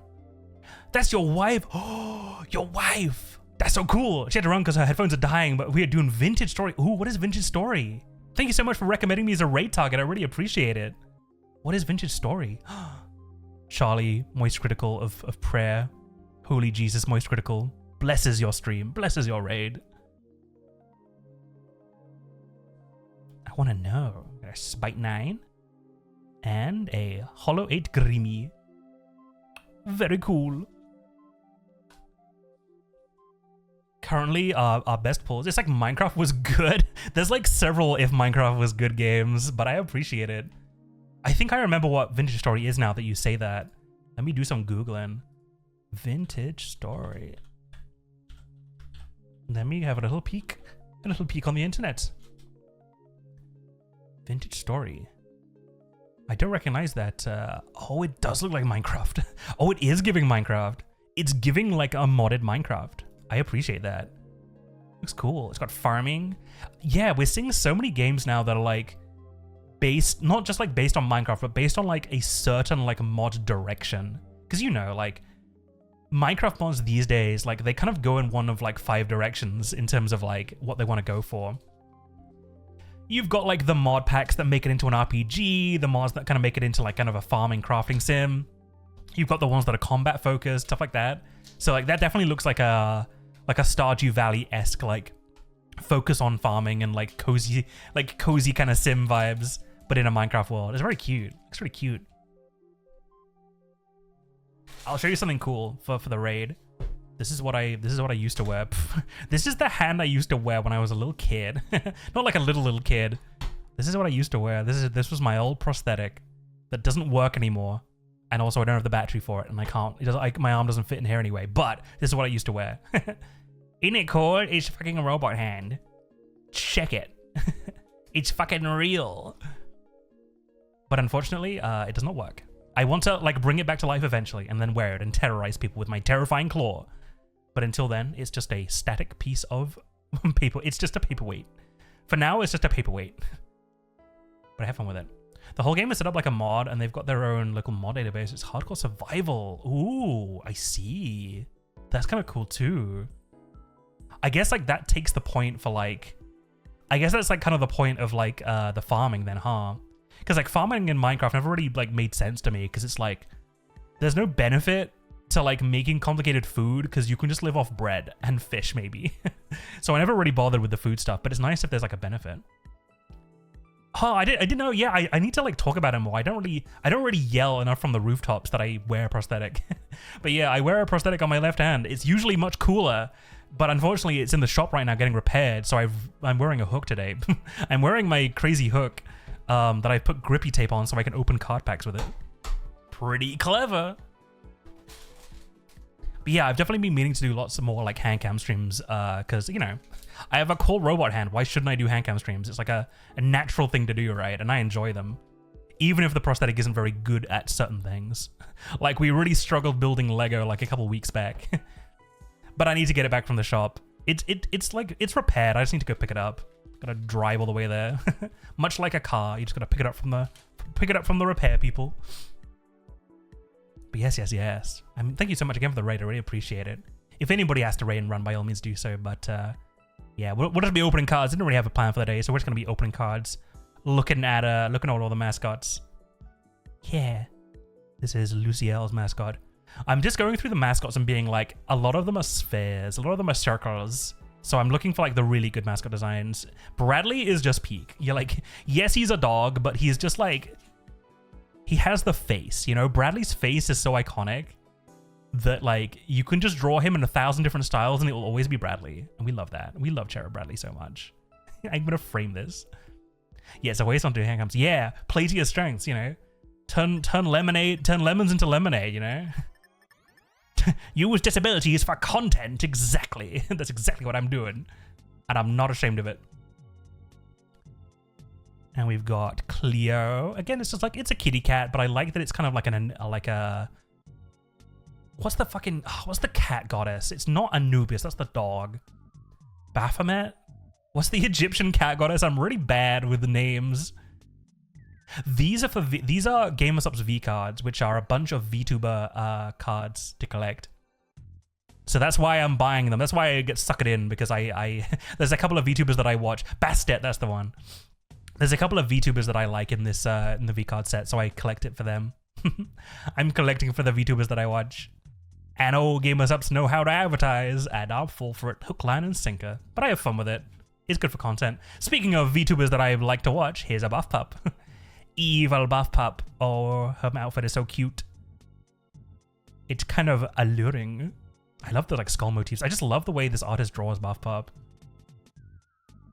I'm kind of surprised that buff pup doesn't draw her own art for like the cards, but like the artist she's chosen has done a really good job. I love like the lighting. I love the choice of colors. It's so beautiful. I also love that like a lot of the VTubers in this set are like chaos or divine element, the new elements. So you get a lot of excuse to draw heavenly or hellish creatures. Oh, I've got to Yuzu. Yuzu's art always goes hard as well. Yuzu is giving like Elden Ring vibes in all of her art. She's really awesome. I always love Yuzu. Was drawn by Marusi, I think. Very cool nonetheless. Looking respectfully. Hollow Frujambouche. 9 Lily, and an 8 Hollow Camilla. Kamima. Yeah, uses 10 is sick. All of uses 10s are sick. All of them are so sick. What can I say? But yeah, I'm just like, I don't know. It's a bit of fun. Oops. I still need to sell or like trade my dupes from the previous sets. I'm really lazy. Because like that's one of the like benefits, I guess, of like trading cards. It's like, yeah, you spend a lot on the boxes, but like you can also like sell some of the things you get if you don't want them. It's one of the nice things about like cards is that, you know, people want them. And like, I watch like maybe like 7 or 8 VTubers in this set, and there's like 60. Actually, no, is there? There's how many is there? There's like a lot. I think there's about like 50 or 60 VTubers. So like, you know, you're very likely gonna get cards of people you don't really watch. So like, that's where the trading comes in, you know? That's where their trading comes in. Okay, we've got the Scuffling, which is Amelie's. I do like Amelie's mascot because it is very round, but it's also like the multiple legs add something to it. I like that it's like a little worm. It's like a little, not like a caterpillar. It's like a grub of some kind. Like a tardigrade, that's it. It's a little tardigrade creature. I do like that. We've got the Atlas. I see a 10. I don't know what a 10 is though. And I also like Shia Bun's bun. I like how like Shia's art isn't that like lewd, but his bunny is. His bunny bod is just like front and center. I do see a 10 in the back of this. I just wonder what 10 it is. Okay, we got Ikumi and Kairu. And my hook is falling off my hand because it's not really designed for someone like me. We got a Squoo-chan and a Lessons of Learned and a storyboard based on Jane Animations. Jane is in the set twice. It's kind of funny. A 9 Milky and what's the 10? What's the 10? Oh, that's really cool. I don't really watch this VTuber, but this is really cool. This is Raiden Yoshi. Oh no, it is. Wait, it's Yoshi. Wait, it's Yoshi. I do watch Yoshi.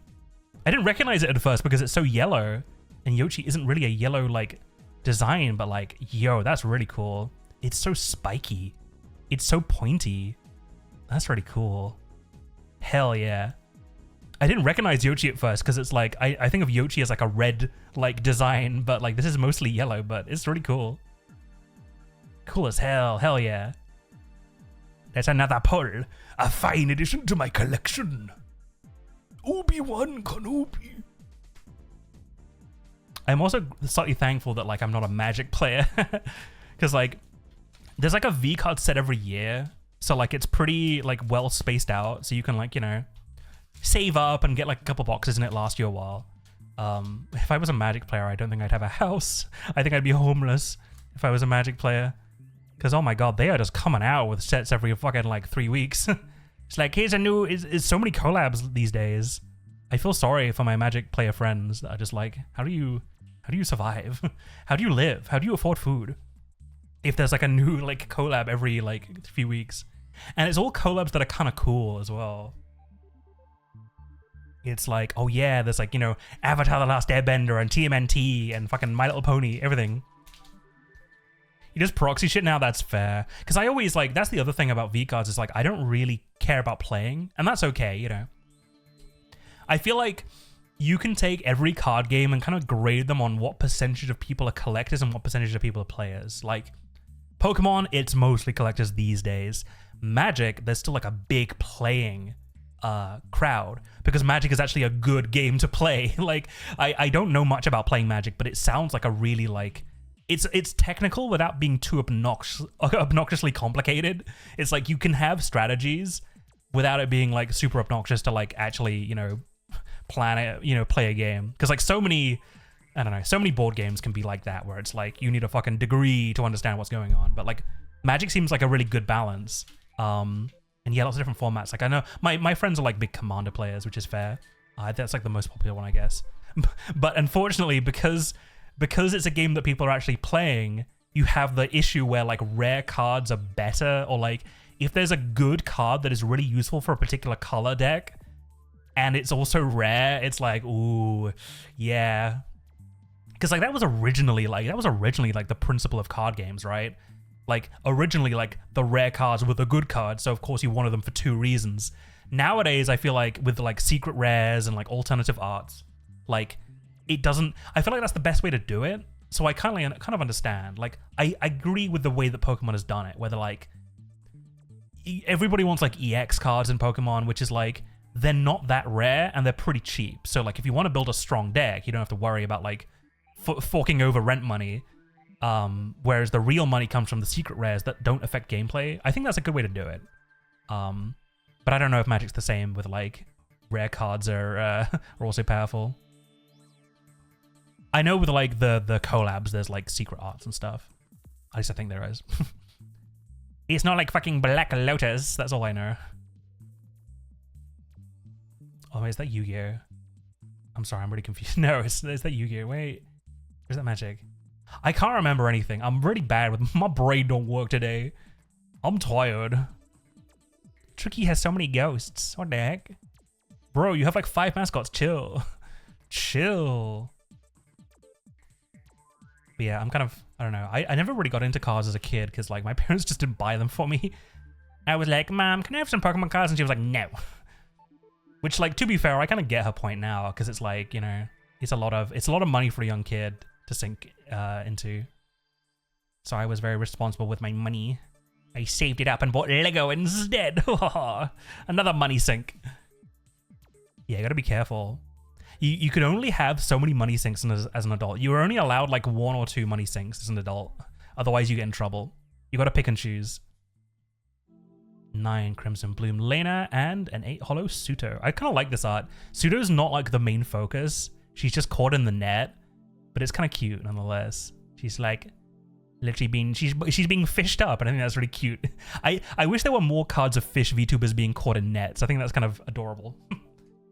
It's adorable, but also carries a very important message about overfishing. No, it's really better. There's like mythic cards that are awful. Problem is when there's one that's decent, less printing means eye-watering price. Oh god, yeah. Yeah, that sounds like the problem. That's just it, isn't it? Like, that's I don't know. Yeah, that's why like, because that like frustrates people. Like, I don't know. I just think like we figured out how to do cosmetics in games, and it should apply to trading cards too. Like, you have functional versions of every card, and the functional best cards are not too rare. You know, they're rare in that you might not get all of them unless you really fork out, but you will get enough good cards to form your decks for not too expensive. That keeps the players happy. And actually, you know, it allows you to do things like Commander or like whatever the like game mode is, where you like buy a new set, and then you all like you know, you all open the packs, and then you like move the cards around and you build decks from that, like whatever that's called. I think it might be Commander, but I'm not like a Magic player. I think because that works well for the players, because it means they can go on a release day, get new cards, make new decks, and have fun. And then, or draft, yeah, that's it, draft. So that works really well. And it means that the collectors and the players don't step on each other's toes. Whereas if the rare cards are also the expensive cards, or also the good cards, then everybody's fighting for the same ones, and it causes problems. You know, if the Moonbryon Pokemon card was functionally better than all the other Umbreon cards, there would be fucking chaos on the streets. Because everyone's like, I'm gonna go to the like fucking like nationals, and I need this card to win, but unfortunately it costs $10,000. You know, it'd be literally pay to win. You know, leave us noobs who only like looking at pretty pictures to one side, and we can just be happy with looking at pretty pictures. Why is Freem's mascot wearing a fucking Blues Brothers outfit? It's kind of cool. It's showtime. But how will $1 billion company profit from the change? Well, that's the crazy thing, is that like, even though the like Moonbryon card isn't functionally better than all the other cards, people still want it. Like, it's just one of those things. Like, you don't need to make it functional. You just need to make it pretty, and then people will still want it. Rarity like does not need to have like a gameplay function behind it. People will chase rare shit for the fact that it's rare. It's the same with games. Like, go to your local secondhand game store and look at the most expensive games. It's not the good games. Like, this, not necessarily. Like, when I go to a secondhand game store, I can pick up Grand Theft Auto San Andreas for $5. I can pick up Bully for 10. I can pick up Metroid Prime for 10. I can pick up loads of incredible games for really cheap. But you know what's really expensive? Some shitty racing game. That's $120. Like, the price of a secondhand game has nothing to do with quality. In fact, it's the opposite most of the time. Because shitty games don't sell as well, and therefore they're rarer, and therefore they generate more fucking collector value for completionists. So There are exceptions. The exceptions I can find are like GameCube games and also Pokemon for some reason. Because everybody wants a real copy of Pokemon. That always bothers me. Because I'm like, Pokemon games were like 30 each. Pokemon games were $30 when they came out. Why is like a loose copy of Heart Gold 100 now? That's just nuts to me. It just really bothers me. OpenAI is shutting down Sora. Wait, what?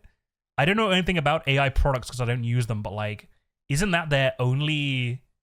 Wait, what? Oh, isn't that like their image generation thing? Wait, what? Wait, what? What the fuck? That's the video slop generation. Yippee! That's actually really good news. This is good news. Finally, we can be bees. This is good news. That deserves a yippee. Where is my yippee? Yippee! They still have ChatGPT? Yeah, but like, that's still like really good news because that's one less means of making shitty videos on the fucking internet. I'm so tired of AI generated TikToks. I swear to God, it drives me insane. And like, I know there are other video generators, AI video generators out there, so it won't eliminate it entirely, but that's still like one less competitor. That's still one less competitor. Oh, thank God. We're seeing the end times. Okay, allow me a few seconds to check the OpenAI stock price.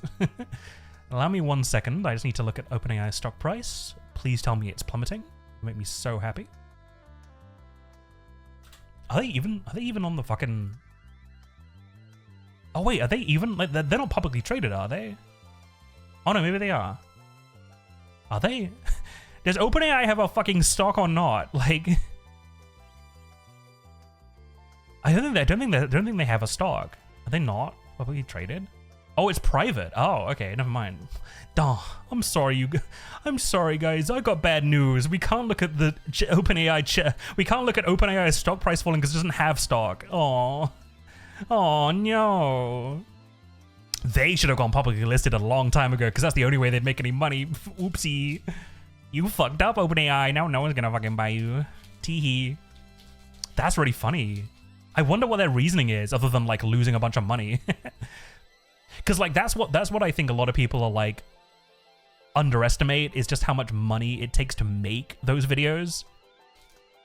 And like right now people are making them because they're like pretty cheap and you know they're just like they don't really care, you know? They're just like, "Oh, I can just like make 500 videos of fucking Trump shitting on people and it's funny."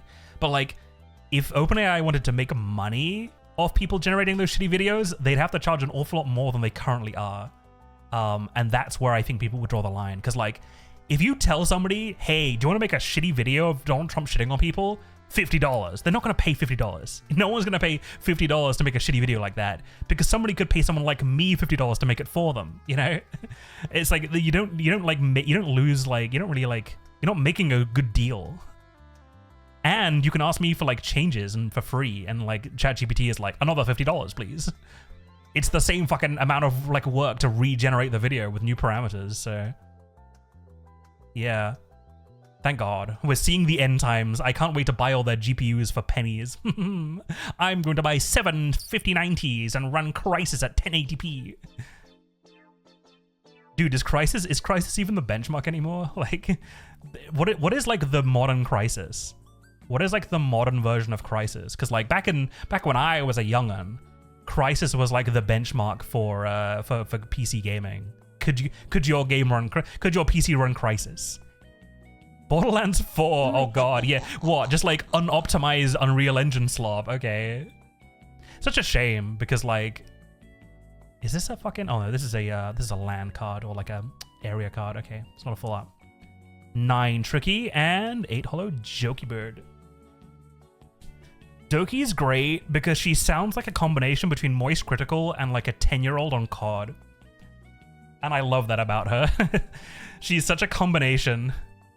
She's such a combination of two people. Just like imagine, because like you have the Moist Critical like very like monotone voice, like, "Hey guys, Moist Critical here.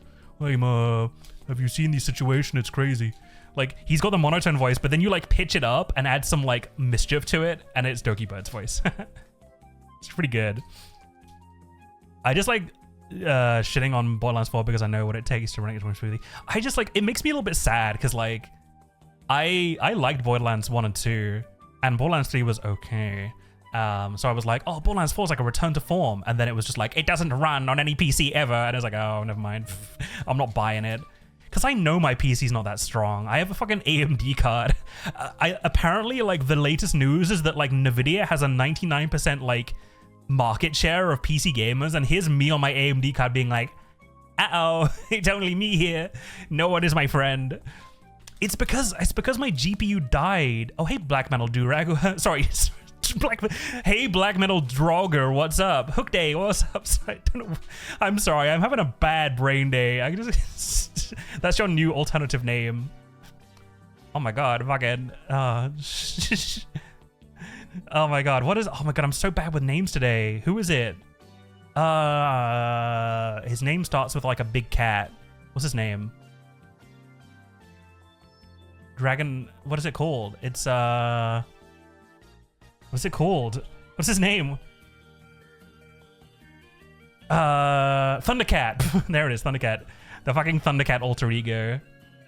Black Metal Durag. But yes, welcome in. How's your Tuesday going? Yeah, we're doing the hook today because my hand broke. My hand is in the shop. My prosthetic is currently being repaired, so I have to use this $5 Amazon hook today. Yeah. I can show you something cool though, because I dug this out of storage. This is what I used to wear. This is what I used to wear. This is what I used to wear when I was younger. With like a big pink glove over it to make it look a bit more human. But this is what I used to wear. It's kind of fun to look at because it's so ancient. It's so much more like retro than my current one. Yeah, increase the shader cache to 100 gigabytes from smoothie off of that. Finger trouble. Yeah, it's just the finger fucking broke. But it's okay, it's gotten repaired. It's already repaired, I just need to go and collect it. I literally have to drive all the way to my nurse and she gives it to me and I double check that there's nothing missing on it because, yeah. Last time I sent it up for repairs, I got it back and it was missing like 3 screws. It was missing 3 screws and I didn't notice at the time, so I went home and then like I was pushing a shopping cart to my, like at a grocery store and like a bit fell off and I was like, uh-oh. Oh no, my freaking hand exploded in the grocery store. So then I had to do the embarrassing like, hey, bestie. I do not call my nurse bestie. She's like not that age. But like I was like, hey, what do I do? And she's like, oh fuck, bring it back. We will go find a screw somewhere else. So like that's why I have to, I wish I could just ship it and get it back. Like, but I gotta go and dry it and pick it up. But yeah. This is what, I used to wear this. I wish I could wear it for this stream because it's kind of cool looking. I love how, like, you know, simple and metallic it is. Unfortunately, I don't have the batteries for it. I don't know where I put the batteries. I don't know where the batteries went. And my arm doesn't fit in this anyway because it was designed for, like, teenager me. I got too fired. I got fired. I don't fit my hand anymore. But I do want to bring this back. I do want to, like, dissect this. I do want to dissect this, like, take the carbon fiber off of it and, like, see if I can, like, make this work again. Because like all the main components are still here. They're probably not very like good. Like the electrodes are probably all rusted up, but like I want to see if I can like bring this back from the dead someday. I just wish I was if I win the lottery and I can be unemployed for the rest of my life, that's what I'll be spending my days doing. Technology's so cool to them. Yeah. It wasn't like, oh, the good thing about, ooh, I should tell you this, like the fun stories about this. Cause like this hand is funny because my current hand, the motors are very smart. If they detect that they're grabbing something, they'll like turn off. So my current hand, it is impossible to crush things, or it's really difficult to crush things. It really doesn't want to, because it has pressure sensors in it. This doesn't. This does not have any like protections. So if I squeezed hard enough, it can crush things, and it's a lot of fun. Oh, teenager me had so much fun crushing things. Not people, thankfully. But I had lots of fun, like, crushing cans, like Coke cans and stuff. I used to like collect, but I used to like, you know, pick up conkers every now and then to throw at people and like to play conkers with. The best thing about that old hand is that I could pick up a conker still in its spiky shell and just squeeze the conker out of the shell without like any pain. That was really fun. very useful. It just destroyed the glove every time I did it. So I had to keep begging like my nurse for more like plastic gloves because I was like, nurse, I broke another plastic glove. It's got holes in. And she's like, what did you do? And I was like, I'm never telling you. I'll never tell. I was a nuisance. I am a nuisance, and I'll never stop being a nuisance. But what can I say? Hey, my nurse actually likes when I use my hand though.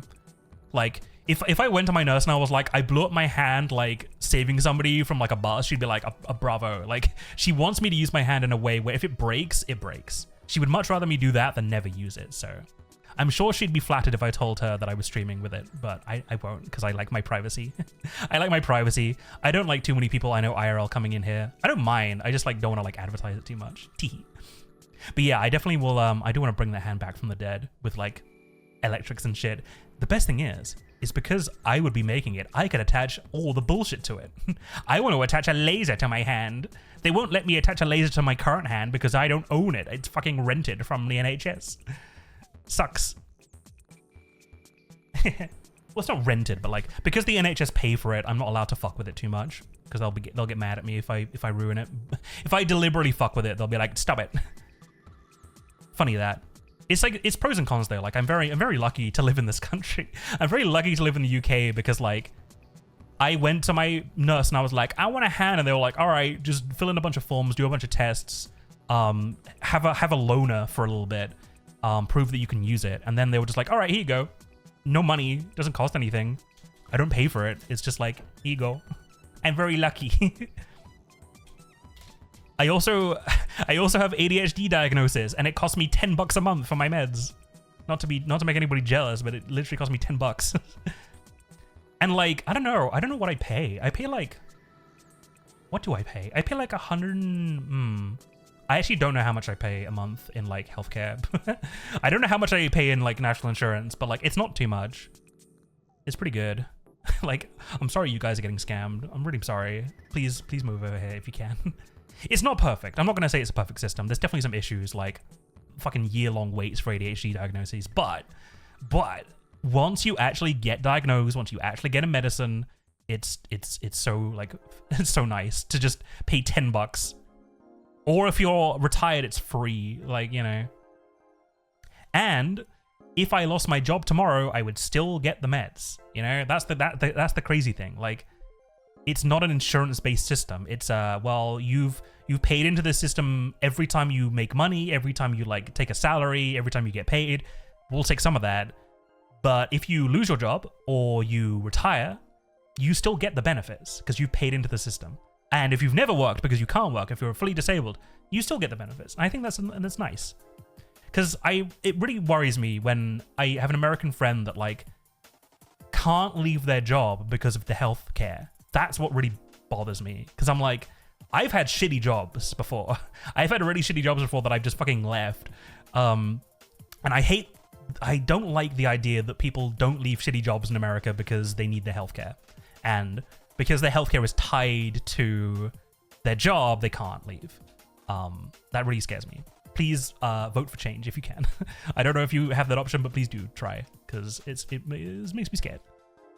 9 out of Yale and an 8. Clone to dollars. Yeah, I don't want to get too political on stream. I'm also not American, so I don't want to run my mouth and just say wrong shit, but I don't know. I still am very thankful, despite its issues. Like, trust me, there are issues with the NHS, but it's not all sunshine and rainbows. But like, you know, when it works really well. Also, like, if you break an arm in the UK, you can just like go to any hospital. Like, it's not like you got to go to one with coverage. That's the thing that really scares me. I'm just like, oh, your nearest hospital doesn't have the right coverage. You got to go to the next one. I'm like, that's fucked. Just go to the nearest one. Jeez. Yeah, are we gonna toss my tea leaves? Oh, hell yeah. Love a cup of tea. Love me some tea.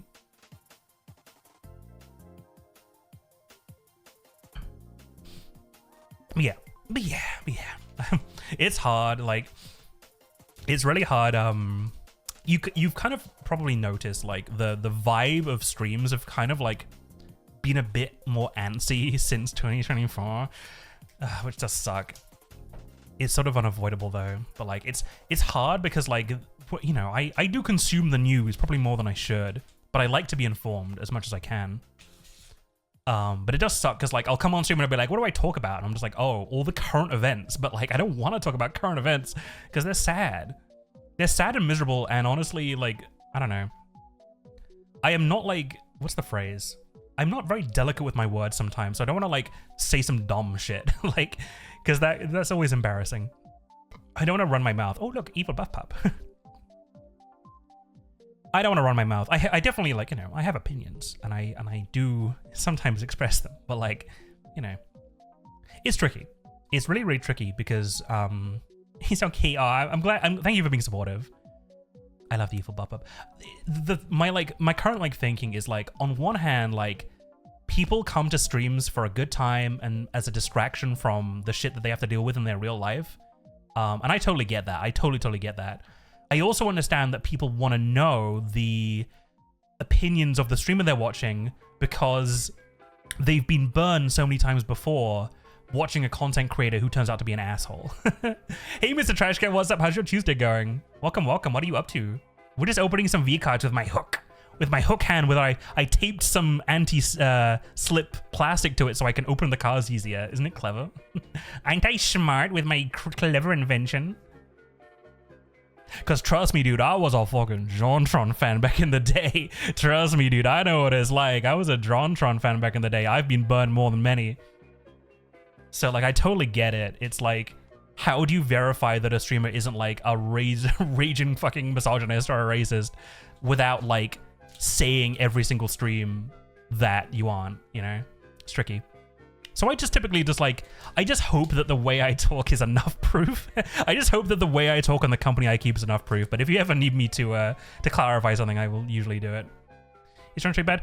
I don't know what he is these days. He was just like a very early, like, he was a very early, like, MAGA supporter. And like a lot of early MAGA supporters, it was very subtle at first and then just got like more and more like strong as time went on.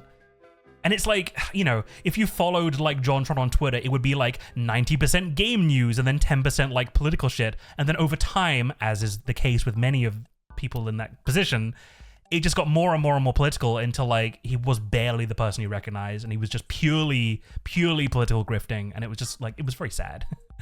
That being said, I don't know if Bro still even makes content these days. I don't even know what Bro's up to. I don't know. I don't know if he still believes those things or not. Like, it's hard to say. He's just kind of gone off the face of the fucking earth. But it's such a shame because I fucking loved his videos so much. I loved his early stuff. I loved early Game Grumps.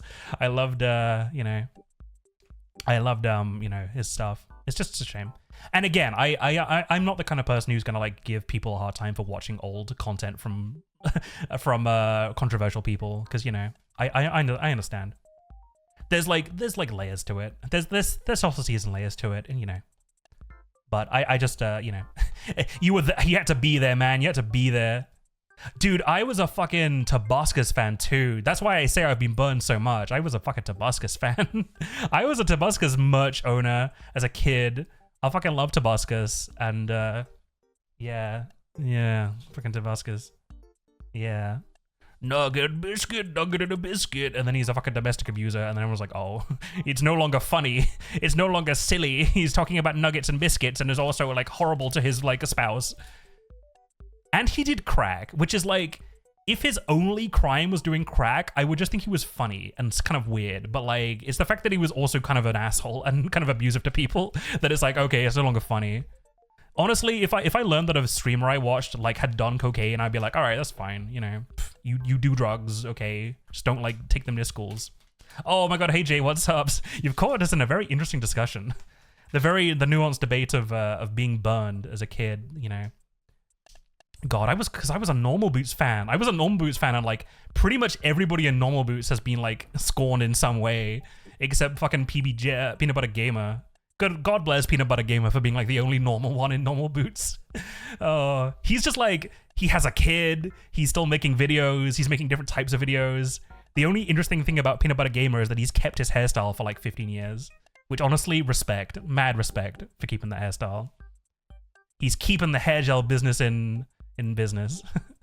Let me get you up on chat as well. Oh, evening, what's up? Yes, welcome in. Yeah, I'm rocking the hook today because my prosthetic is in the shop, it's getting repaired.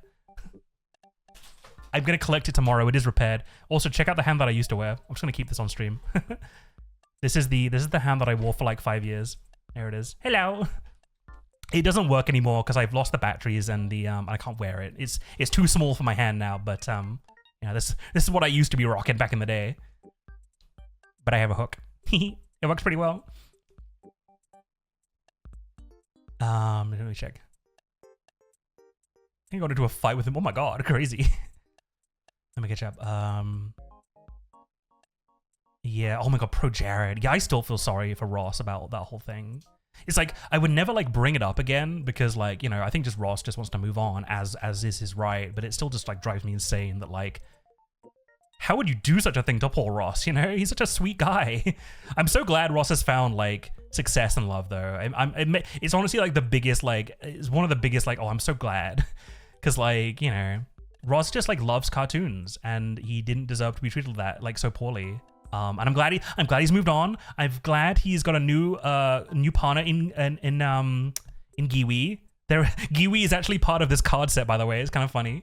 I can collect pictures of Ross's new spouse or girlfriend or partner. I'm not sure. Kind of cool.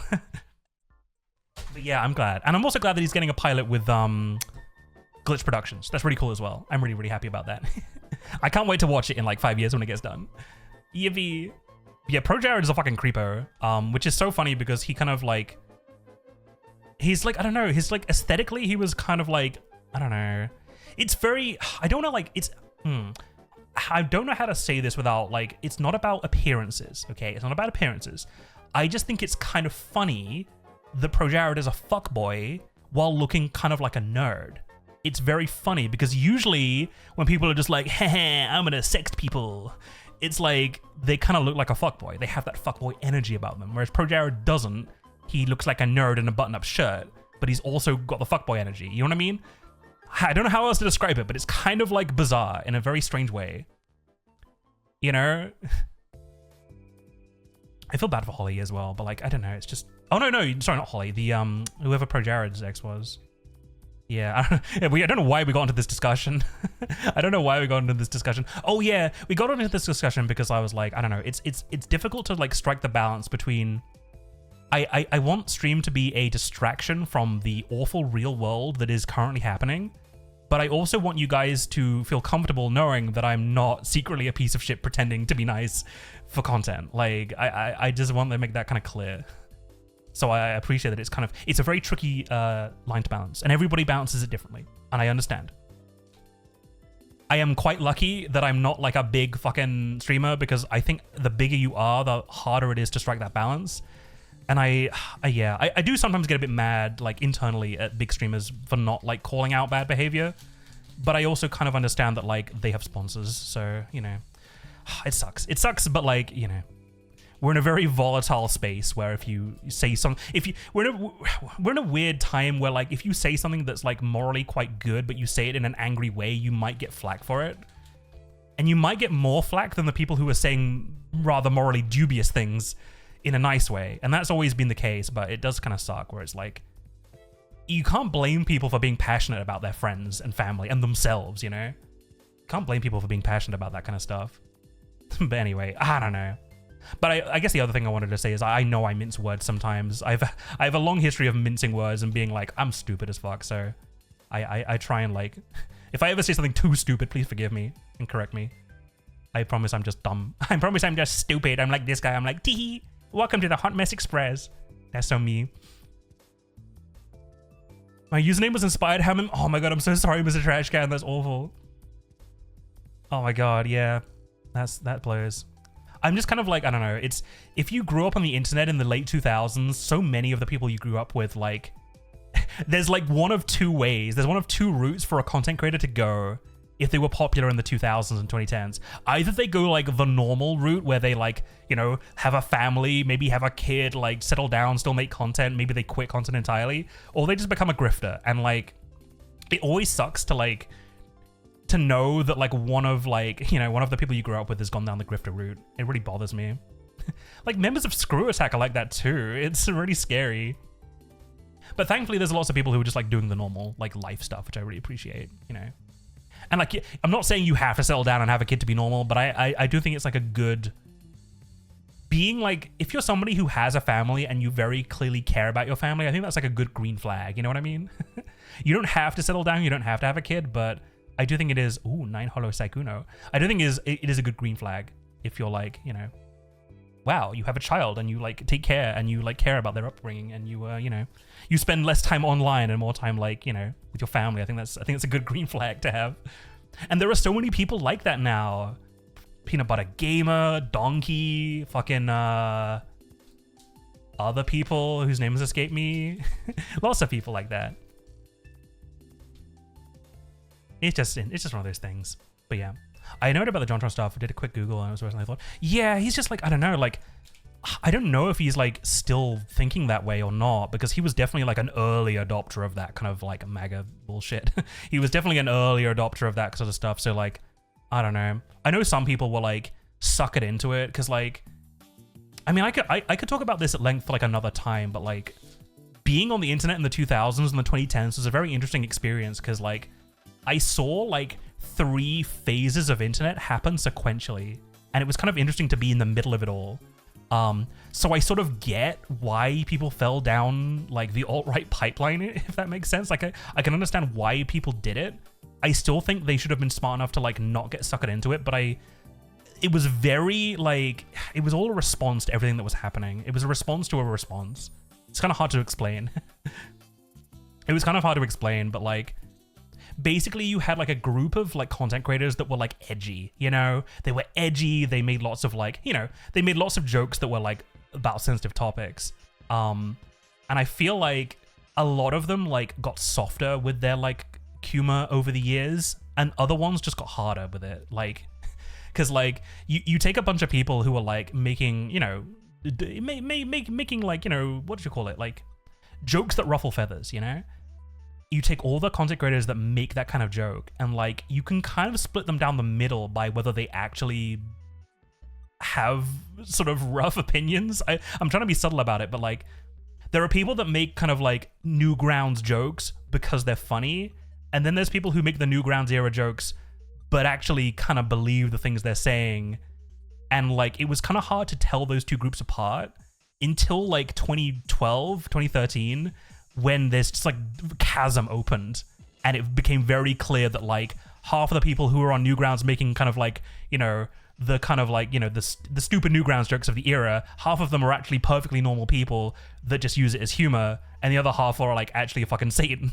And it like the divide happened then, so it was very interesting to be like, oh shit, like yeah, that was when a lot of content creators sort of dropped off the fucking, like they dropped off the face of the earth, they dropped off the fucking ship because they had sort of like, you know, the divide had happened. But up to that point, they were all chummy because they didn't know. No one really knew who was who. It's a very interesting time to be alive, but also very sad because it was just like, oh man, all these funny content creators hate each other now. And I'm just like in the middle of the divorce. I'm like, stop guys, stop. Please, you have to get back together to make funny internet content again. And they're like, no. Oh man. Crazy times, but you know. There was hope. I think there was light at the end of the tunnel. Lifehacks told us all earlier that that OpenAI is dropping Sora, so good times are happening. Good times are on the horizon, guys. We're just gonna stay strong. Every action has a reaction. You just gotta like, you know, stay for it. I think there's positive stuff down the line. I think people are getting sick of slop content and sick of like the argumentative echo chambers of the internet, and I think it's gonna make us all more rounded people eventually. It just takes time.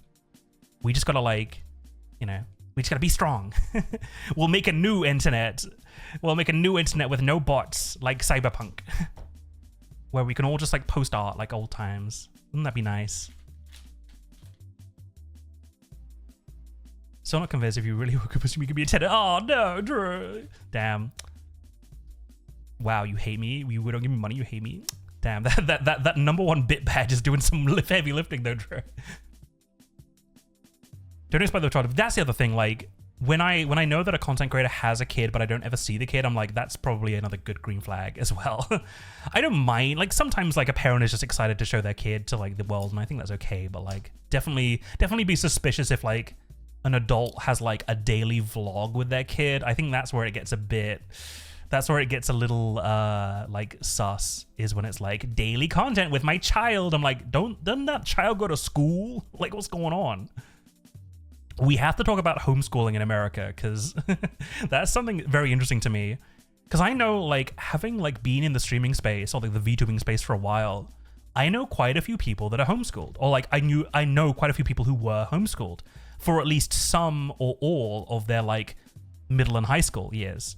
And I find that really fascinating, because in the UK, it's much harder to homeschool a kid. Much, much harder.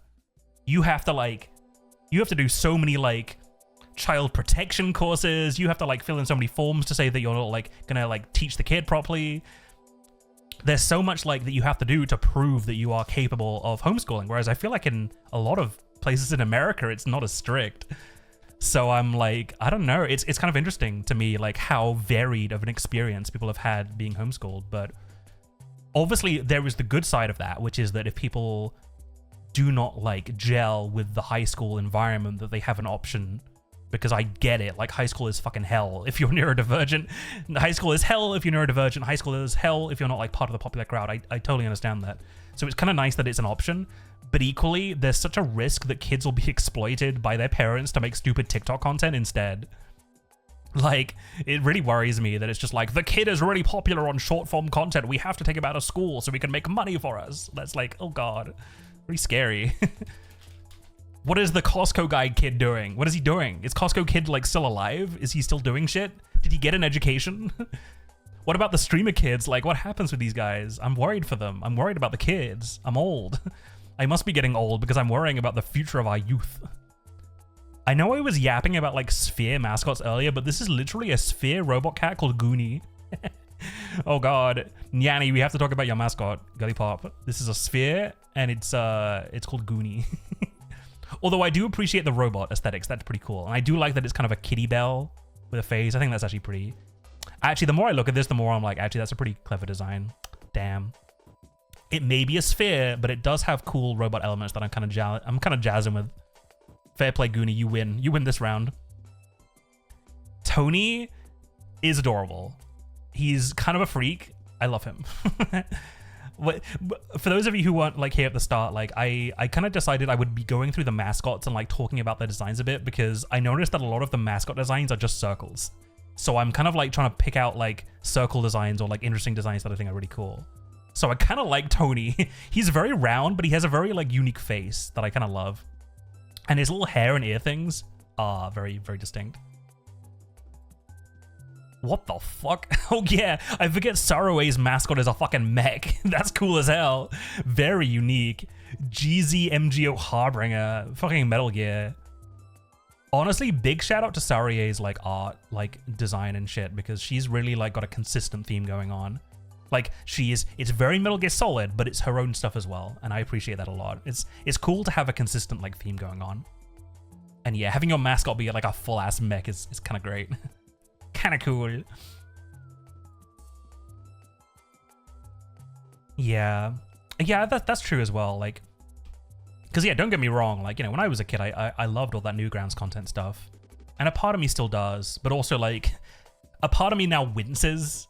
It's why we haven't done a YouTube poop stream, honestly, because I have a stupid sense of humor. I really have a stupid sense of humor. I'll be honest with you guys. I love YouTube poops. You show me a Link CDI, YouTube poop, and I'm fucking loving it. I love stupid humor like that. Okay, we got 2 Shift Ds, including 1 Hollow. A 9 Michi, and a 8 Hollow Luciel. But yeah, I fucking love YouTube poops. The reason why we haven't done a stream of YouTube poops is because a lot of them are like 99% really funny, and then they just drop a bunch of slurs, because like it was the 2000s, and that's how you make funnies. And I do kind of wince a lot when I see that kind of shit. So it's, yeah, we can't really do a YouTube poop stream without me like validating all of them beforehand. But you know, like when I was a kid, it was all rage. But like, I don't know, I've softened a bit. My tolerance for that sort of shit has softened. Then again, it's like there's like a gray area. Like I appreciate like edgy humor. I just think there's like a limit in my brain. And the limit is really like, are you punching up or down? And are you just saying slurs for the sake of saying slurs? Because again, like, you know, it's not like humor anymore. Like shock humor is very I mean, God, I could talk forever about this, like from a very like technical point of view, because I used to do improv. I used to do semi-professional improv for a few years, but I didn't. Some of you might not know that. I did semi-professional improv for about 4 years, and by semi-professional, I mean I got paid for it sometimes. That's what semi-professional means in my book.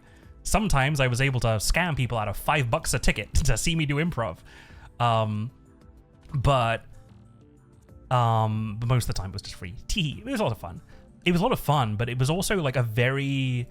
Improv is really interesting because in order to do good improv, you need to remove your filter.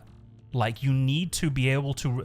One of the biggest issues that people have when they start trying to do improv is they try and overthink everything they're going to say, and they end up taking too long to respond. Because, again, in improv, I was specifically doing improvised theater, so... improv, people might know as, like, Whose Line Is It Anyways, like the games. I did that kind of improv too, but the majority of what I was doing was improv theater, which is basically a theatrical stage play, but every line is improvised.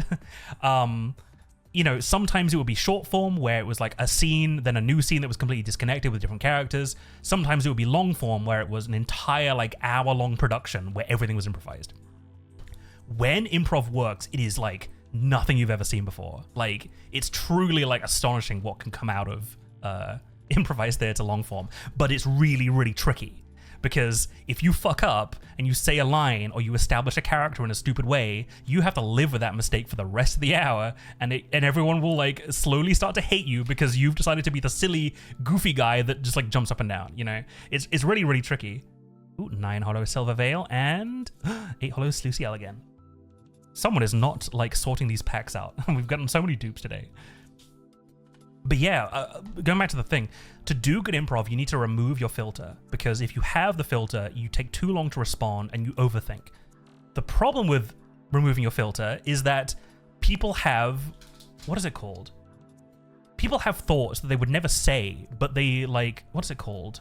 What is it called when like a thought like goes across your brain, but like, invasive thoughts, what's it called? You know what I mean though?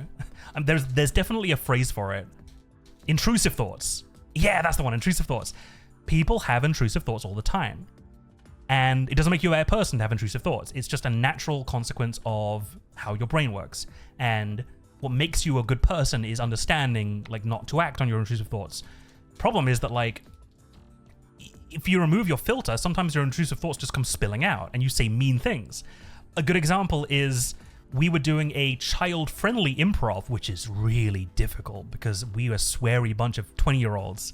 So it was really, really tricky to not swear. So we were really struggling to not swear through this entire improv production because it had to be child appropriate. And we got all the way through and we didn't swear and we were really happy with ourselves. And then one of my colleagues who was doing the improv said that Santa wasn't real. Like, straight up, like, Santa's not fucking real to the fucking audience. And then we went, oh, yeah, he's real. And then so we had to like fucking play around it. It was really awkward. Because we were just like, we had practiced so hard not swearing and not saying any like sex jokes or like, you know, alcohol or any sort of references to adult shit. And we were so happy with ourselves. We were like, oh yeah, we did it. We managed to do the child-friendly improv without fucking it up. And then fucking friend is like, Santa's not real. It's like, fuck. No, we didn't think about that. But it's a real issue. Like, how do you draw the line? And like, we had, you know, people would come into our, like, when we were doing like, because this was part of a college, what'd you call it? It was part of a college or like a university club, like a society, because we were improv society.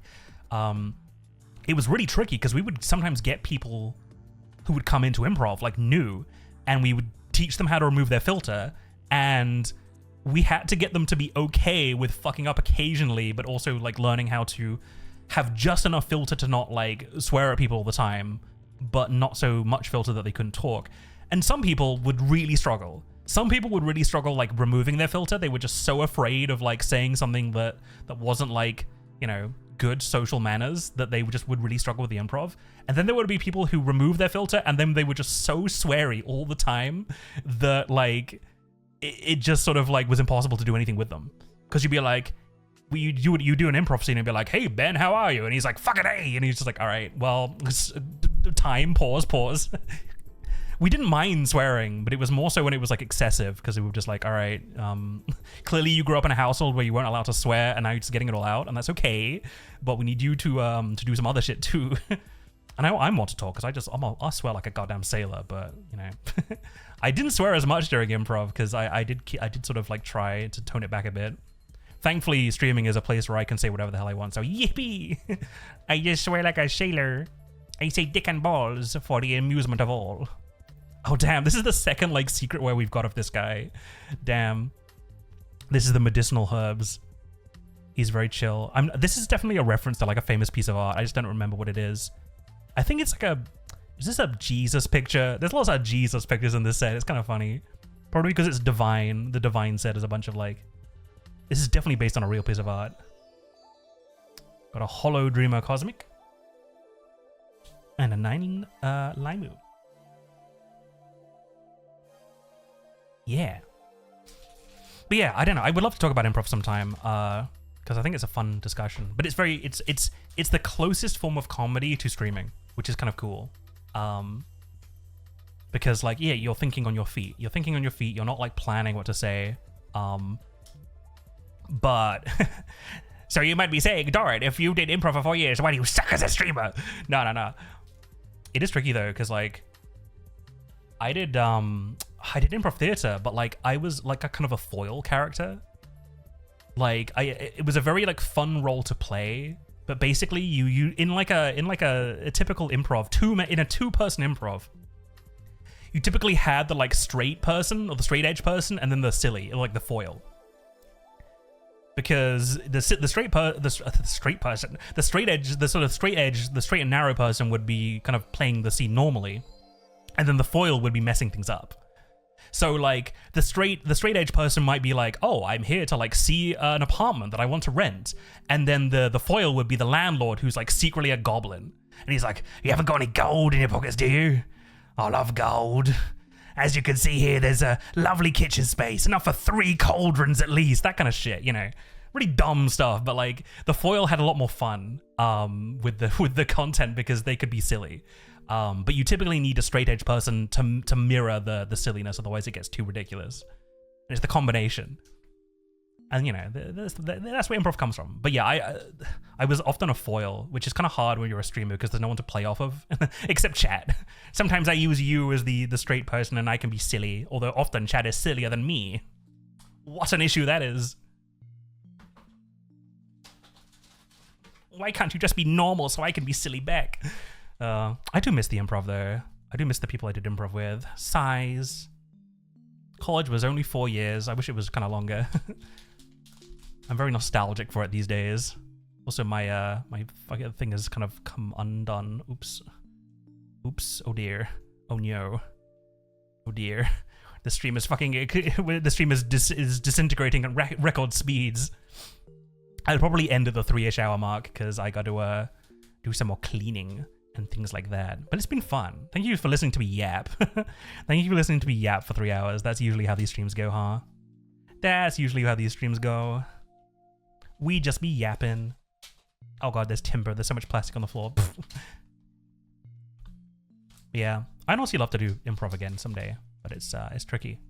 It's tricky, especially improv theater, because it's really hard to get people to go see it, because you don't know if it's going to be any good. And like when I was doing the troupe stuff and I was doing the shows, like some days we'd have an incredible show and some days we would have kind of a shit show, you know. And it really, you didn't know beforehand what it was going to be. It's truly like, you know, a mystery. But that was kind of the fun of it, really. It's just hard to pay for things when you don't know how good it's going to be, you know. People like knowing what they're getting in for, so they can make informed judgments with their money. So it's kind of hard to convince people to be like, hey, go pay $5 to see an improv show. It might be shit or it might be amazing. You'll never know. But I had fun. It was all good fun experiences. Okay, this is kind of hard now that my tape is on this. That's okay. I might have to stop using the claw because the claw's grippy tape has come off. Very sad. Oh no. We haven't gotten like many big 10s today, although that might just be because I'm opening these cards at just slow rate. Such a slow rate. It's just like skip to the end, skip to the loo. Oh my god, it's another.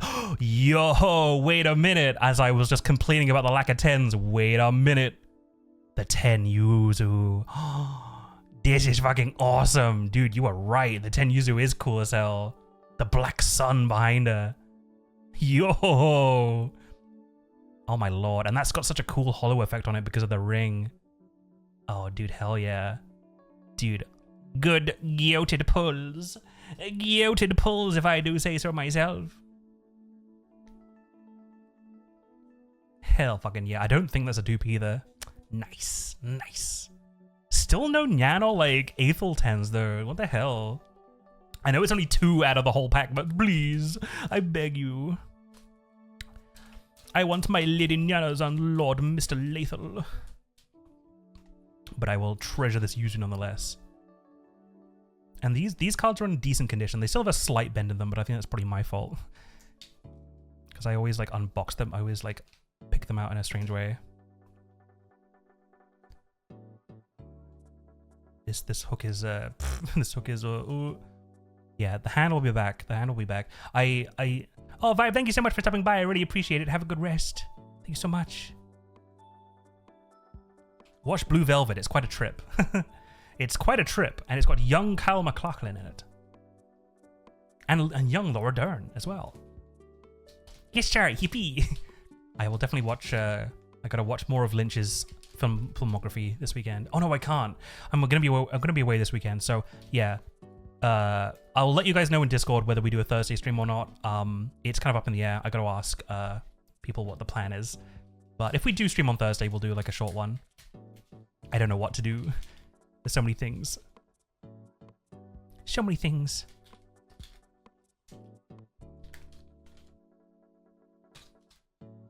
Yeah. Yeah. But yeah, I've had fun. I just like yapping for 3 hours. It's fun. And I'm also like, I've sort of like done shorter streams since like the start of the year. Just going to for 3 hours. I think it's definitely helpful because I definitely run out of steam towards the 3 hour mark if we're just yapping for 3 hours straight. So I appreciate this and I think it works well. But I do want to do some longer gaming streams at some point too. Someday. I want to get the Fallout 3 randomizer working. Once I get that working, there'll be some fun to be had. Oh shit, we got a 9 Yan. And a hollow abyssal gumi. Oh my god, you're gonna get eaten. Watch out. But yeah, this is why I like the Nyan cards. Very cool, very, very mischievous. You love the mischievous attire of the Nyanos. But yeah. Chill. What have I got to do? Okay, I've got to like... Yeah, I'm just thinking about all the shit I gotta do tomorrow. I'll be alright. I'll be fine. I just like, I don't know, I gotta like... They built the hospital in like the worst place ever. It's so funny. They built the hospital in the worst place to get to ever. There's like no convenient way to get to it. It's like the nearest train station is quite a ways away. And the bus that goes from the train station to the hospital, like, does not. Like, it literally stops every fucking 15 meters. So it takes ages to take public transport. And so I used to do that a lot. And then I was like, sod it. Like, it's just way too much hassle. I keep being late. I keep getting yelled at for being late. So I'm just going to drive. And then I drive, and then I'm like, psych, that driving is even worse. There's equally just, like, awful amounts of traffic. No matter what time you leave, no matter what time you try and get there. It's especially bad in rush hour. You basically are stationary for half of it, so I'm just like, oh god, there's like no, it's always stressful to go there. Thankfully, I'm not like doing it for an appointment this time. I just hate being late for things. I hate being late for things, and I'm such a like late person. It's a real bad combination of personality traits to have. I always like Milky's mascot actually. Because like you expect like, oh, she's a little cow, she'll have a little cow mascot, but no, she's got little space cadets, and I really like that. I do like that. Very cute. Oh, I think there's a 10 at the back of this one too. We got yeah. Unfortunately, it's kind of spoiling it because I can't like easily move these cards around with a damn hook. Witch Hat. We got Cleo. We've got Space Juniper. Kuro. Idol Yenko. Goon Cave. Morning Wood. Yeah, people are always like VCARDs are so like goonerific, and I'm just like, it's mostly just puns. It's so punnerific. Oh, a 9 holo Zen and a holo 8. A holo Rambit. No 10. It was the holo 9 Zen that I saw. Very cool though. I'm glad that the VShojo girlies have found a calling after the collapse of that company. Oh my word. It's so funny going to VTuber like conventions because you'll see like a major presence of a particular company, and then like before the next con happens, that company is like gone under. It's kind of sad, but also just like maybe there's a correlation between like putting loads of money into a con like appearance and then like not existing after that. I don't know. Because it's niche. That's the thing. VTubing is very niche and it's okay. But I feel like maybe there was this impression from investors that it wouldn't be niche and everybody would want to do it. And it's like, you know, it's not quite Japan. We're not quite Japan here.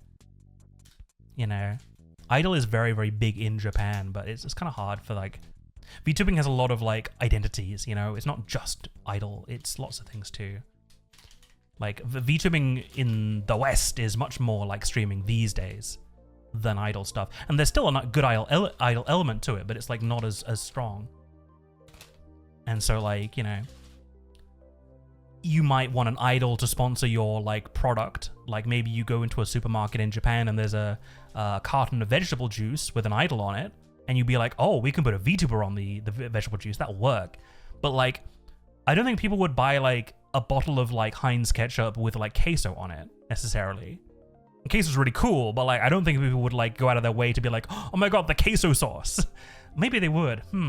But like, you know, it's that sort of like product placement that you can do with idols and very, very clean images, and anime characters, but it's kind of hard to do with that with like rougher characters, you know.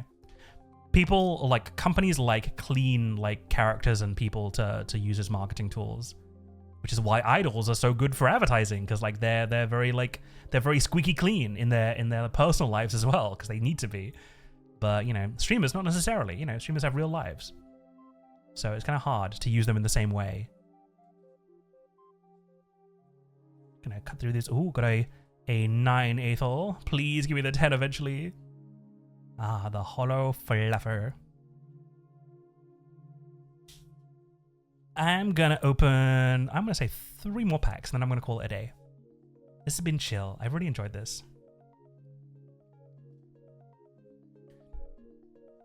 Oh my god, one of my tweets is popping off, and it's about, yeah, because somebody saw like a package of pencils at a grocery store, or like a store in general, and they had like a kind of like amateurish drawing of an anime face on them. And people were like, ew, what is this? I did some digging, and the art that was drawn, was actually drawn by an author of one of the How to Draw Manga books. Yeah, like the person who drew the little anime face on the pencils. I'll actually load it up on Firefox so I can show you. The person who drew this, she's like an original weeaboo. She was like going to conventions in the late 90s and like had won a bunch of competitions for like art back in those days. She was like a proto, oh my god, it's because Guts' tweet is popping off. Oh no, poor bestie. Oh no, Guts, your tweet, it's popping off. I'll show you. Let me show you. This is what we're looking at. Yeah, so like, this is the art that someone found. I was like, yeah, the pencils with this, I can say it's it's an amateur like, kind of anime manga face. And everyone was like, what the hell? And then you look up the kind of artist name, and yeah, she is like an original, like one of the original like anime congoers. And she wrote some of those How to Draw Manga books, which like we can look back now and be like, yeah, maybe they're not the best, maybe they're a little bit like amateur, but you cannot deny how iconic they are. Let's be real here. Let's be honest. Yes, they were a little bit goofy and they would maybe taught things in a weird way. And obviously there are like way better options now for learning how to draw anime and manga. But at the time, there was something very, very iconic about these.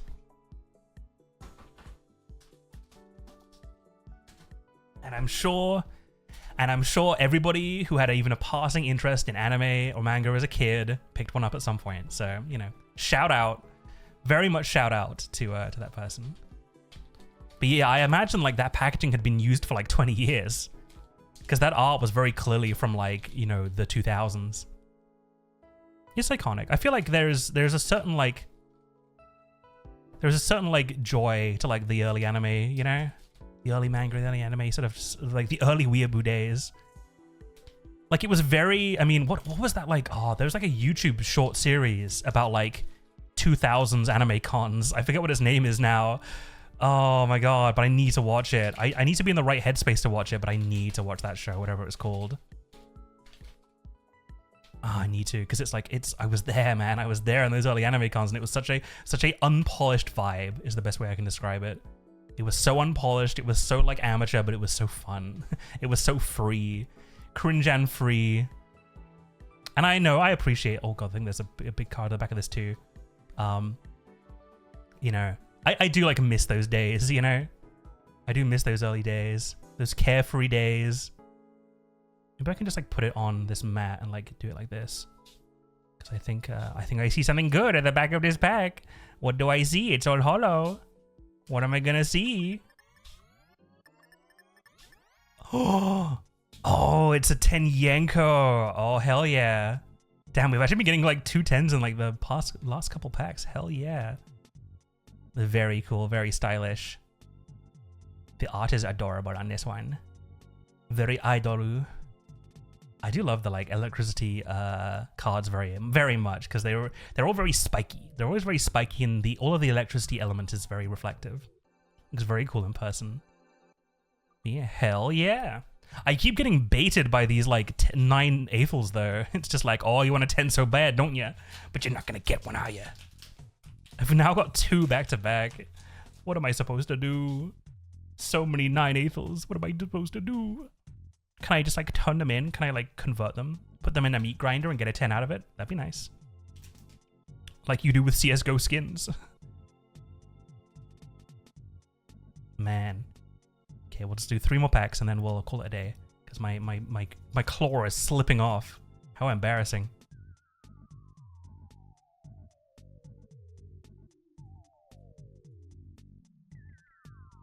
We've got so much like... We've got like an EB Gleeby soundtrack playing right now, and I do love the alien vibes. It doesn't really want to... It really makes me want to play Earthbound, though.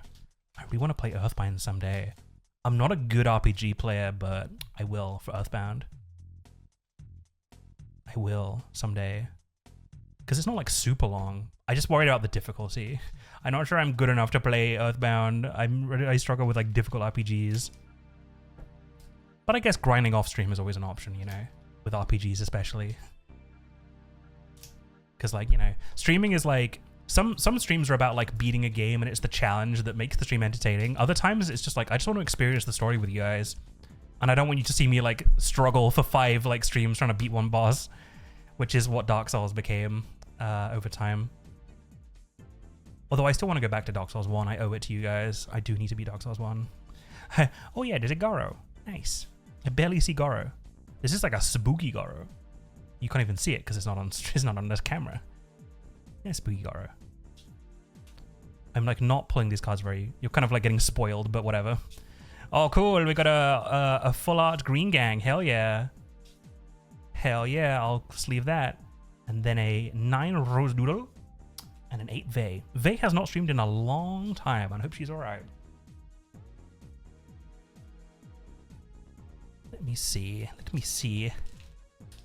2 more packs, then I'll go find someone for you to raid.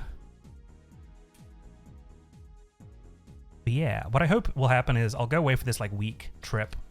It's basically just going to be a drinking trip pretty much, just like a letting loose trip. But I'm an old man, so I'm not sure how much I'll be able to let loose. My old bones will let me. I can't go crazy like I used to be able to do when I was young. But I hope I'll come back nice and refreshed and with a renewed energy for content. Because like right now, yeah, I think I mentioned, but right now I've been taking it pretty easy after work because I've just been so exhausted. And I think I'm you know, trying to take my own advice and rest when I need to. But I am eager to like get back on the horse with content. I hate calling it content because it feels very non-personal, but like I can't wait to get back to art. I can't wait to get back to art and fun stream ideas for you guys. It's not content, it's fun. It's not content to be consumed, it's fun to be had, and I think that's an important distinction. So I can't wait to get back to stuff like that. It's just high effort fun. It's high effort fun versus low effort fun. There's space in life for both, you know. You should have a nice mixture of high effort and low effort fun. Long term and short term. Everything's a balance. I hate to be boring. I'm such a boring person, but like, I don't know. My mantra is like everything in moderation, and that includes stuff that you might not think you should be doing in moderation, but you know, everything in moderation. Balance is important. To deprive yourself of life's joys is miserable, but to focus entirely on simple joys makes you it dulls the mind and dulls the senses. You should balance. A combination of long and short-term joy. Combination of long and short-term goals. A combination of enjoying the moment and looking to the future. All these things, very, very important. I'm sure there's some like, oh god, there's a big pile of fucking open packs on my desk. I'm sure there's some mantra for it. But I'm not a religious person, so I just kind of like, I don't know. I just do what works for me. And a good example of balance is having one beer after work as a treat. One beer after work as a treat. I know it's probably not super healthy to have a beer after work as a treat, but I fucking need a beer after work as a treat, but just one beer. You know, not going crazy. Just one beer as a treat. And then maybe the doctor will tell me to do less than one beer after work as a treat, in which case I will maybe have a smaller beer as a treat. But right now, it's one beer as a treat. And it works well for me. It keeps me from going insane, which is no good for anybody. Don't want to be going insane, especially not on a Wednesday. It's far too early for that. Can't be going insane on a Wednesday. There's like 2 more days to do. You gotta balance that. Gotta be going crazy on a Friday at least. Managed insanity. Okay, last pack. Maybe we can get some last pack luck. I'm just gonna skip to the last card because otherwise I'll get spoiled. Because all the shit's on the floor. Oh, what's it gonna be? Oh, whoa, it's a 10. What the hell? What the hell? Whoa, incredible luck. I was fucking joking. Okay, nice. We got a 10 bow to end it off. Oh, and her card art is so sick. We have gotten so many electric 10s in the past like hour. That's kind of insane. Have we gotten all the electric 10s in the past hour? What the hell? Yo, the bow art is very sick. Hell freaking yes, Squidward. Hell yeah. And we'll look at the other ones too. 9 Kamima. A regular Sinful Search. And Frog Ambush. And then all the rest of them. Cool, cool, cool. Yeah, well, we've got some pretty good drops today. I'm pretty happy with that. I still have a whole box worth of cards left because I just opened them all into one big box. So I don't know if we'll do like another full VCARD stream. I never know how to do it. We'll see how long the packs last. We'll see how long the packs last because, you know, I might open a few as a treat tomorrow on my own, but I promise I won't get a god rare or anything. Just as a little treat. But yeah, I'll see if we do another. Maybe we'll do like another VCARD stream when we come back. But I don't want it to just be card opening streams because, you know, that's not like my bread and butter. And I do want to play video games for you guys. But I do like it as a treat for me. It's a little treat for me. Buying cards to open our stream. Yeah, let me just. I'm being very delicate to put this in the sleeve with my hook, my terrifying pirate hook. But yeah, let's see what we got overall. So we got the Bow 10. Let me like zone it in as well. So yeah, we got the Bow 10, which is electric. We got Green Gang, which is a secret rare. We got the Idol Yenko, which is electric. Oh, the Yuzu is divine. Never mind, I thought they were electric. Divine Yuzu. Full art medicinal herb. Oh, we got a 10 Yoshi, which is another electric. A Lucky Pull secret rare. A Shiabun Divine. And a Fruge Ambush, which is secret rare. So we got 4 secret rares and 5 10s today. Pretty good going. Pretty good going if I do say so myself. Hell freaking yeah. And it's all like electric and divine are our elements of the day. I'm really happy about the Shire bun. That was definitely one of my chases. I love the VCARD crew so much. The Yuzu art is beautiful. The Yenko and the Yoshi art is beautiful as well. And the bow is like a stunner as well. So, yippee! Thank you so much, guys, for stopping by. I really appreciate it. I'm gonna go look for someone to raid now. And then hide from my Twitter mentions because Guts' post popped off. Oh no, I'm gonna say... I gotta offer Guts my moral support because, God, it's just like... It's so funny that, like, back in the day, your tweet popping off was kind of something to celebrate, and now it's like, oh God, are you okay? You okay, best? You need to go private for a bit because the rabid hordes of Twitter have found you. Oh boy. But yeah, let me just turn off the camera so I can chill wherever my button is gone. There we go. Cool. And yeah, let me go back to the scene and we'll find someone to raid. Okay, everything is fucked. My desk is so filled with stuff. It's so difficult. I can't like access my keyboard in this state. I need like I got a big desk because I was like, I wanted like a big desk for streaming so I can actually do hand cams, and it's still not big enough. Damn it! I need like a ginormous house so I can like do big ass hand cam streams. I don't know how people do it.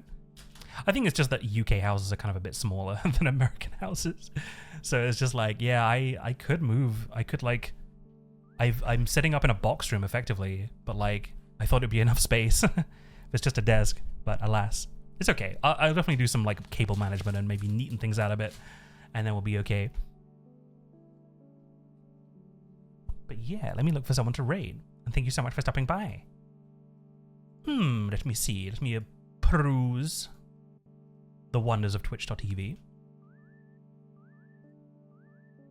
Let me see. I would raid Shire if we actually had Shire. Let me see.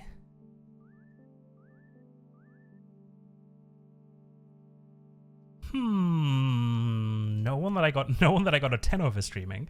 So I might just go drop you guys off on Jules' lap because I always love doing that. I think she's playing a game called Teeny Ping, which I've never seen before. So let me go and check that out. Just go say hi to Jules. No raid message. Just go say hi. And thank you so much again for stopping by. I really appreciate it. I will see you guys at some point. Maybe Thursday, maybe not. We'll see. I don't know if I'm going to stream on Thursday, but I will let you guys know. But yeah, thank you so much for stopping by. Thank you so much for chatting. I really appreciate it. I will see you guys maybe Thursday. If not, have a great rest of your week. And yeah, I shall catch you soon. Bye-bye.